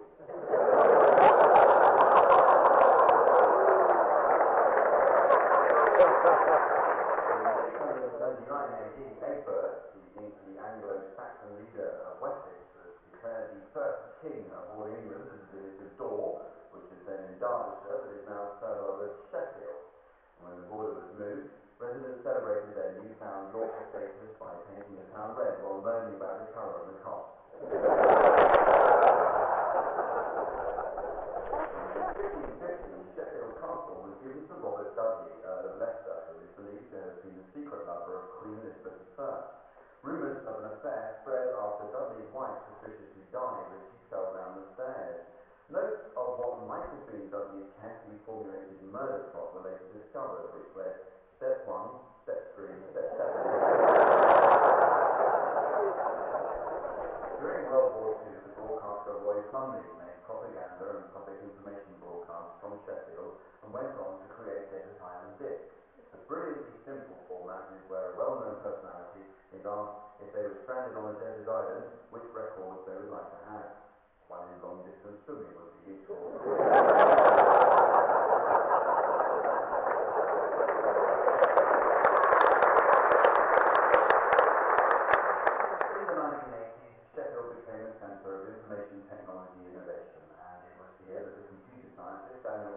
Invented a USB flash drive.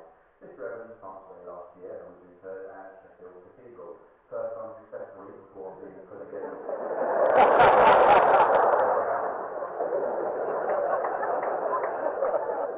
Sheffield was the first city in Britain to introduce Wi-Fi and now sells internet services all over the country. I was rung up earlier today to be told by a local company that they can beat the price of whoever provides my broadband service. I doubt it. It's my next door neighbour. The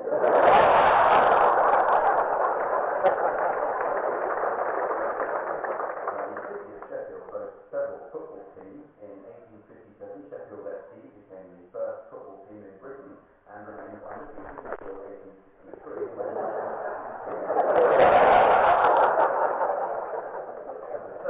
for the first season of its existence, the Sheffield Wednesday team had no name. But after he sat through a few games, their manager decided it was best to call it a day.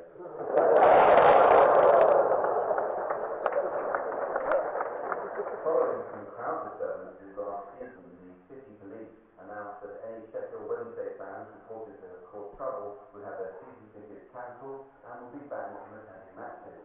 £27,000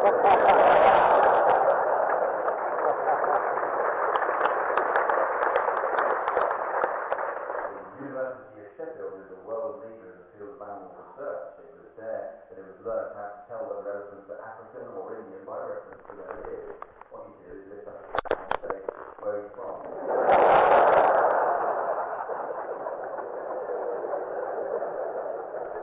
Nearby White Cross Zoo is known as the World Primate Centre since it boasts the largest collection of monkeys and apes in the Western world. For hundreds of years, it was a common belief that apes can actually speak like us, but only choose to do so when we leave the room. A bit like French.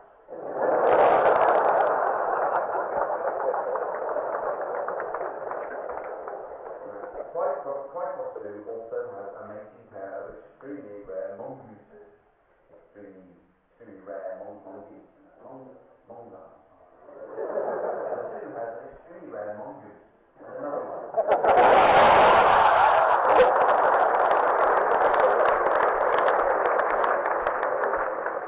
In the 1960s, White Zoo was among the first to attempt to make a pair of giant pandas lent by the Chinese government.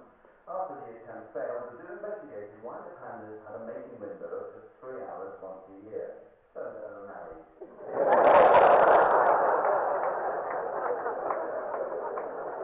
One of Sheffield's greatest claim to fame is that it's the home of Bronzefield. That's the product that actually does exactly what it says on the packaging. If anyone from ISIHAC Special Occasions, they might want to make that.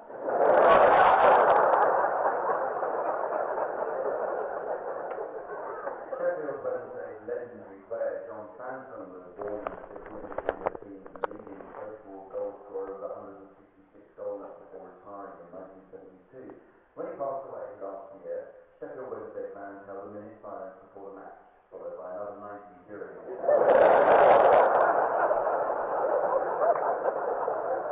But Wednesday is not the only team used to playing games in near total silence. Let's meet two more. They are on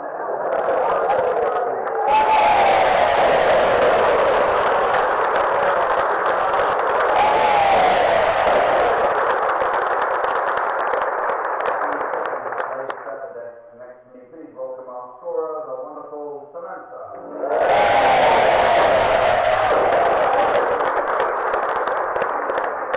Right, we start this week with some new additions to the Uxbridge English Dictionary. Good dictionary is essential for learning the correct use of similar terms. For example, many people don't understand the subtle difference in meaning between the words wound and injury. Well, a wound is an abrasion caused by a cut, blow, or other impact, typically one in which the skin is broken, whereas injury is that stinger with a blockhead. The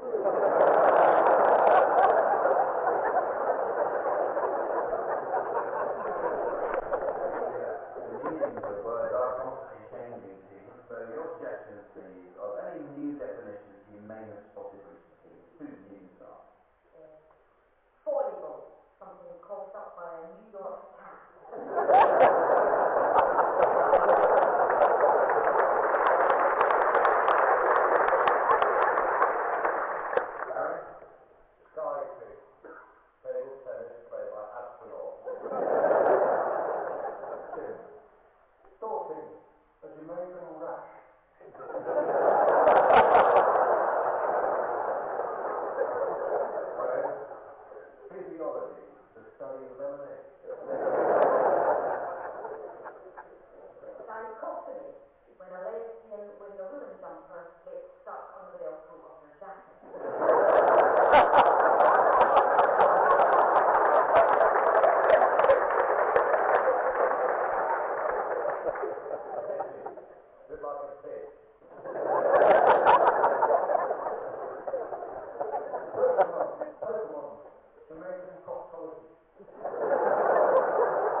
70s legend. He's accused and prisoner tried for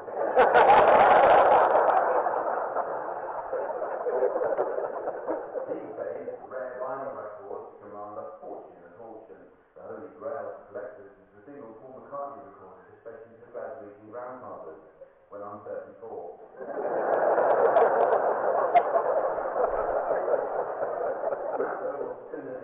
Each of you should sing along to your record teams until Samantha turns the volume down. If, on the music's return, you're within a knack crotchet of the original, I'll be awarding points.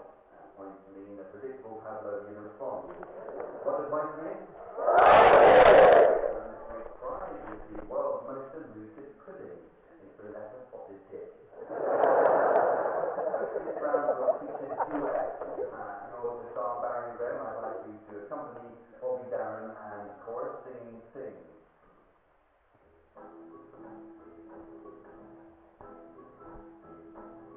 Every night I sit by my window,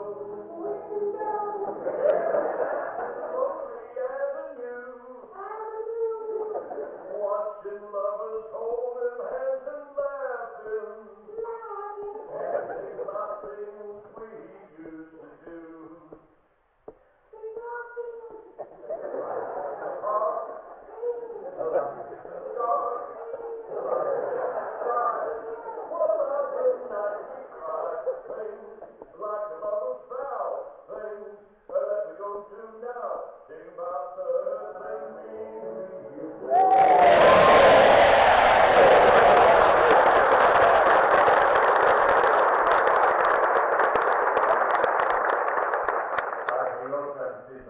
And I'd like you to accompany Bonnie Tyler and her chorus singing Totally Fit for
3 words, and everything goes like this. We're gathered here today for the reading of the last will and testament of the late Mr. Richard Brown.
Hi, that's my Carol Shatner.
is vital. That's why Richard Branson's wedding shot, Virgin Bride, didn't work here.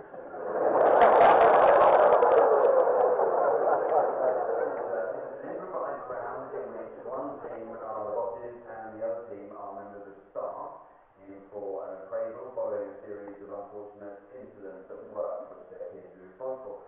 As the bosses list these various cock-ups and disasters, the staff members should attempt to justify themselves from around ends when either staff member takes responsibility or when the bosses accept the staff's explanation. So you can start being the staff, Tim and Susan. You work as zookeepers.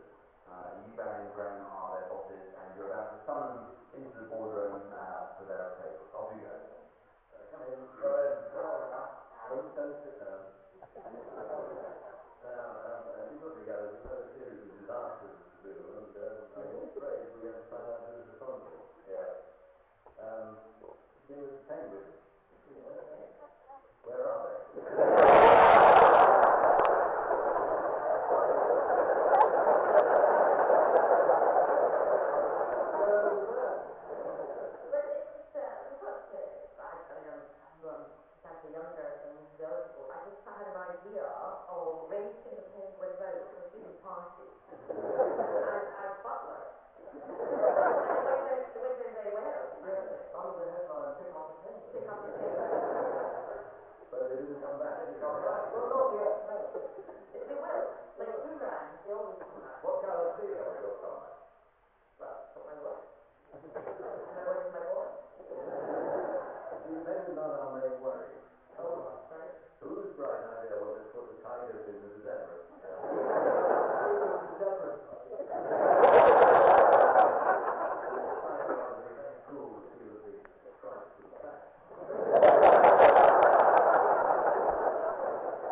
another round, and this time the staff, Barry and Graham.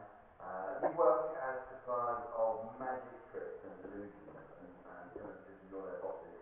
So can you please summon them into the boardroom for a disciplinary hearing?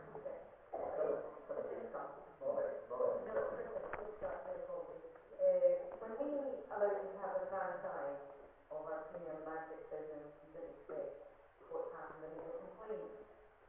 That's forward. Yeah, absolutely. First one of the wands, magic wands. That's a four. Where's the seven from? We got them from the usual retailer, the supplier. Wands are words.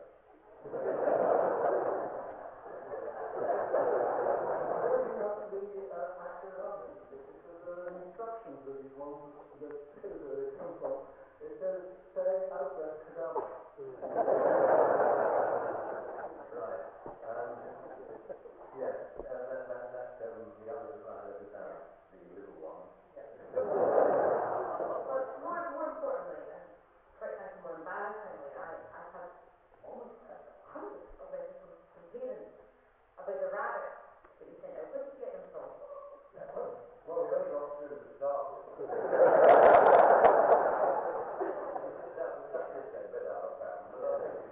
Because the packaging says there's man summers, and that's really not.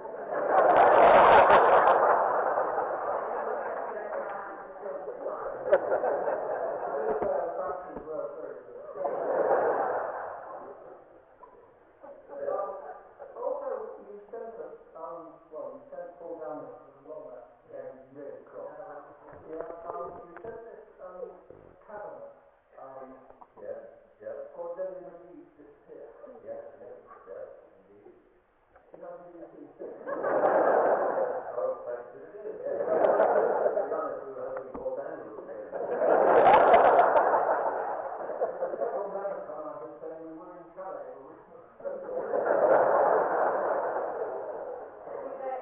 In all seriousness, I mean, since our registration on the line, we've had a complaint from the Corby Answer Dramatic Society about the special effects you gave them for the pantomime. It's just not feasible. Just explain yourself. What are they meant to do with what you gave them? The Corby Answer Dramatic Society for the pantomime.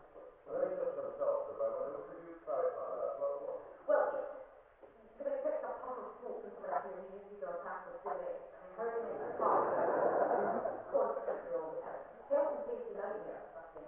Yes, well, the Corby people, I think what they wanted was a trip where their trousers get wet.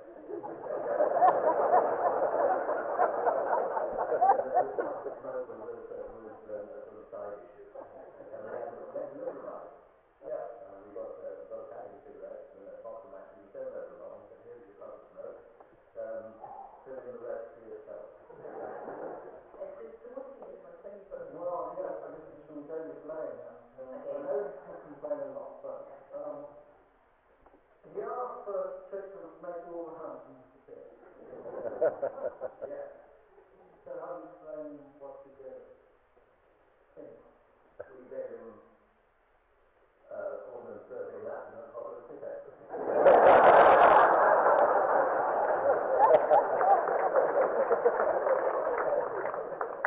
That's all we got. Yeah. And you complain about it? Yeah. How do you know?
can't do that, no. Oh, alright, not with snappers.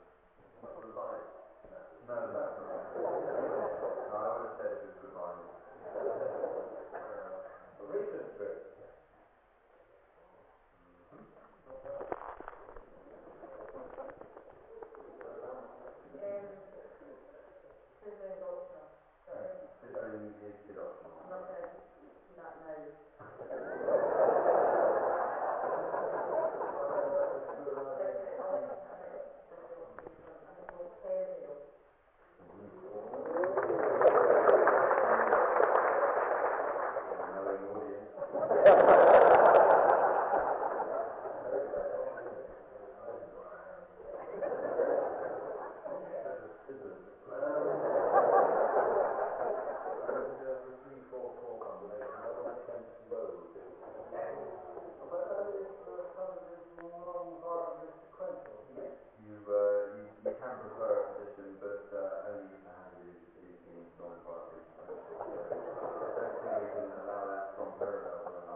Graham, we'll start with you.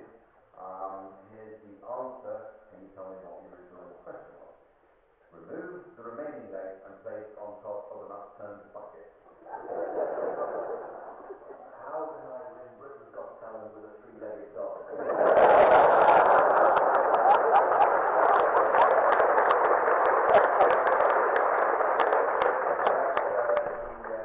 question was, what can I do with a chair leg break? So, Tim, here's on to you. When you want to hear the answer, what's the question? Ignore the bad language and erratic behaviour, remove all hard objects, and retire to a safe location. What should I do as producer of Top Tier? The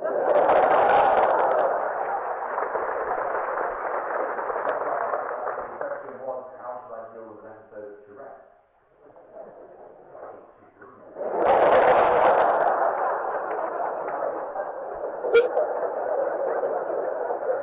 Here's another answer for you. What's the question? The answer is put them in a cup. How do you stop Sheffield Wednesday scoring? The answer is, the question was, is there anything my wife and I can do to our smartphones to ensure their alarms wake us up in the morning? I tried it and he ruined the spot. Susan, here's the answer. What's the question? Organise a breath holding competition. Whoever holds their breath the longest wins. How should the Labour leadership continue? How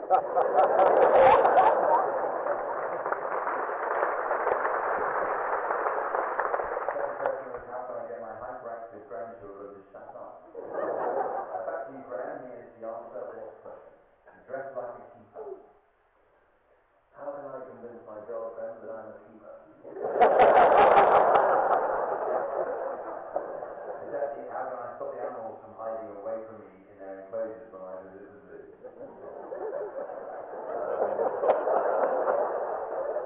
One to you, Tim. Start a conga line. What should I have done cream of the two? Exactly. The question is, what can I do if no one is willing to dance with me at the school disco? Barry? The answer is a coin in the bottom. What is this great ice-breaking game at the party? In fact, is there a trick to stopping my tie flapping about on a blustery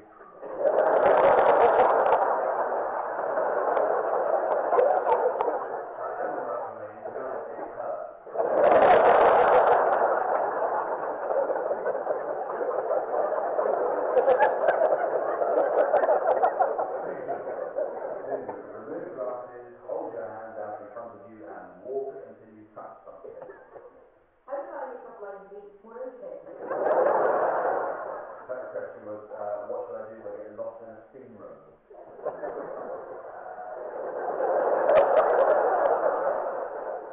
Back to you, Graham. Here's the answer.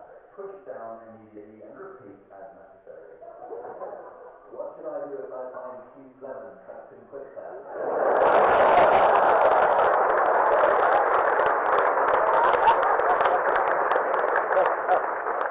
Exactly the question was, how can I stop my dog from mounting house guests? Tim, the answer is stick your hand up, cover your face and urinate. Once it's started, how can I get out of urine?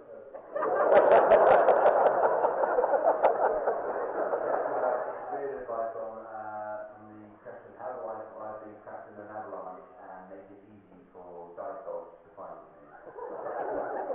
Sticking your hand up is quite problematic in buried in snow. The other bit is fairly will happen anyway. Barry, the answer is go in and keep your arms outstretched. What should I do if given the lead in a passion play?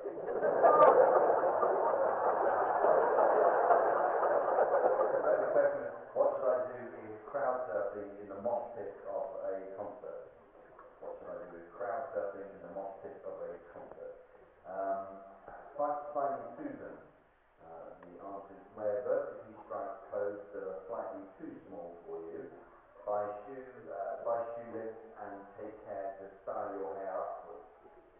How can I look more like Tom Cruise?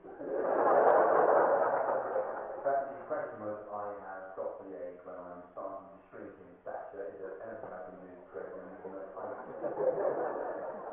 Okay, well, here's some but any of you can have a go, right? So the answer is cover with whipped cream and serve. What shall I do as I learn to play profiterole tennis? The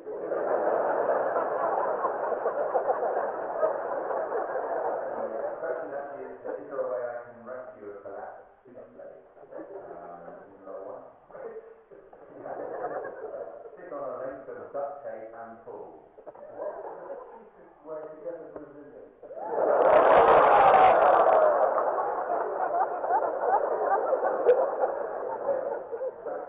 The question was, any advice for getting the lid off a glass jar? True, about 2.5 minutes. What's the ideal length for this round?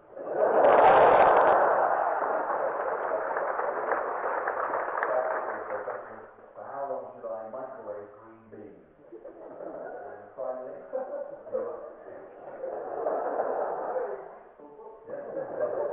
And finally, you'll find that stretching a rubber band over both knobs does the trick.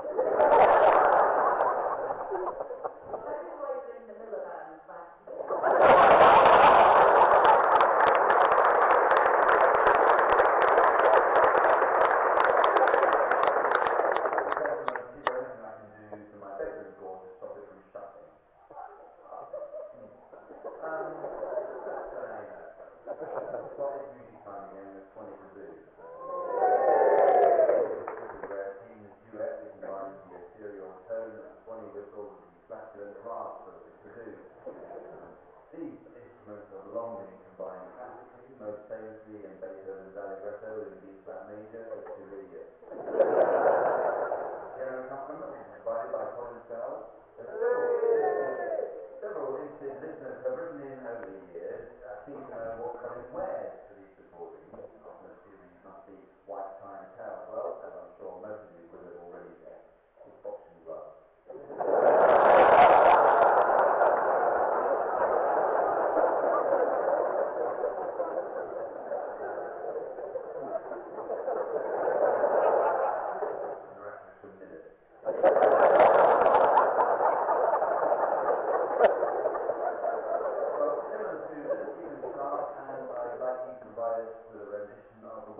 And here in Yorkshire, you've got Jeffrey Boycott.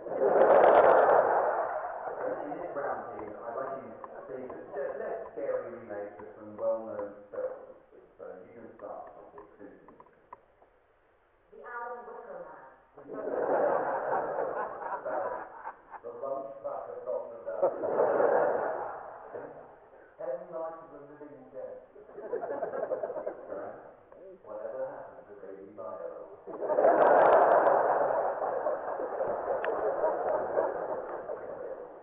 The Women in Blackpool. The fire that came in from the cold. Conan the Vegetarian. The Preacher from the Black Lagoon. Carrot. Cannon, or not the caliber.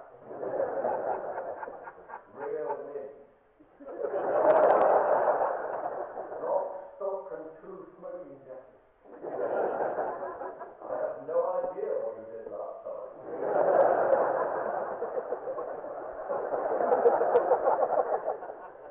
Pan's Labyrinth. Which line was there? Paralegal activity. Rosewood baby clothes. Let the next one in. Texas Chainsaw Massacre. Invasion of the bodybuilders.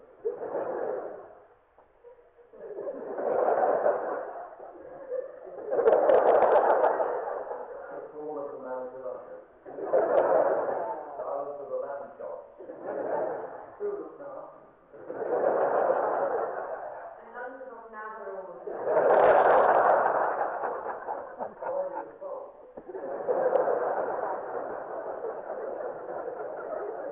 Snacks on a plane.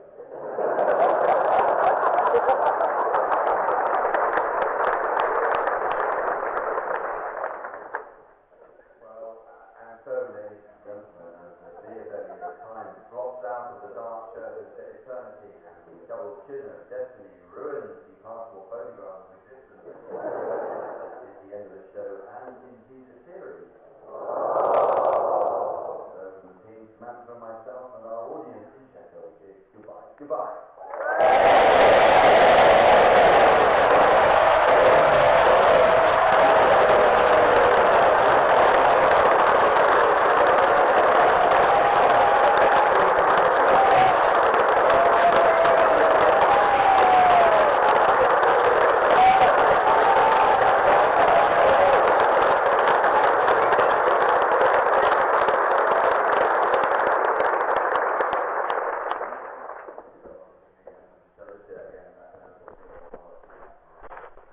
And so, ladies and gentlemen, as the beer belly of time flops out of the dark shadow of eternity and the double chin of destiny ruins the passport photograph of existence, I know this is the end of the show, and indeed the series. I was reading that again in case you think that way.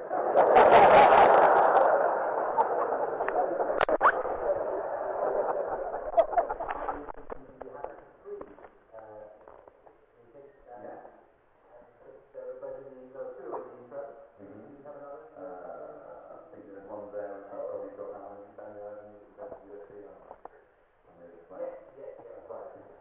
In the 1980s, Sheffield became a centre of information technology and innovation, and it was here that the computer scientist Daniel Evans invented the USB flash drive.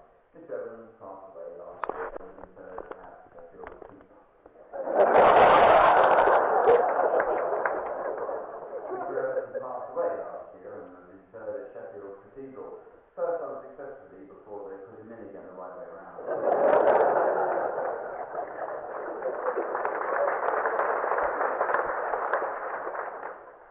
In 829 AD, Egbert, the Anglo-Saxon leader of Wessex, was declared the first king of all England at the village of Dore, which was then in Derbyshire, but is now a suburb of Sheffield.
places. You tend to remember.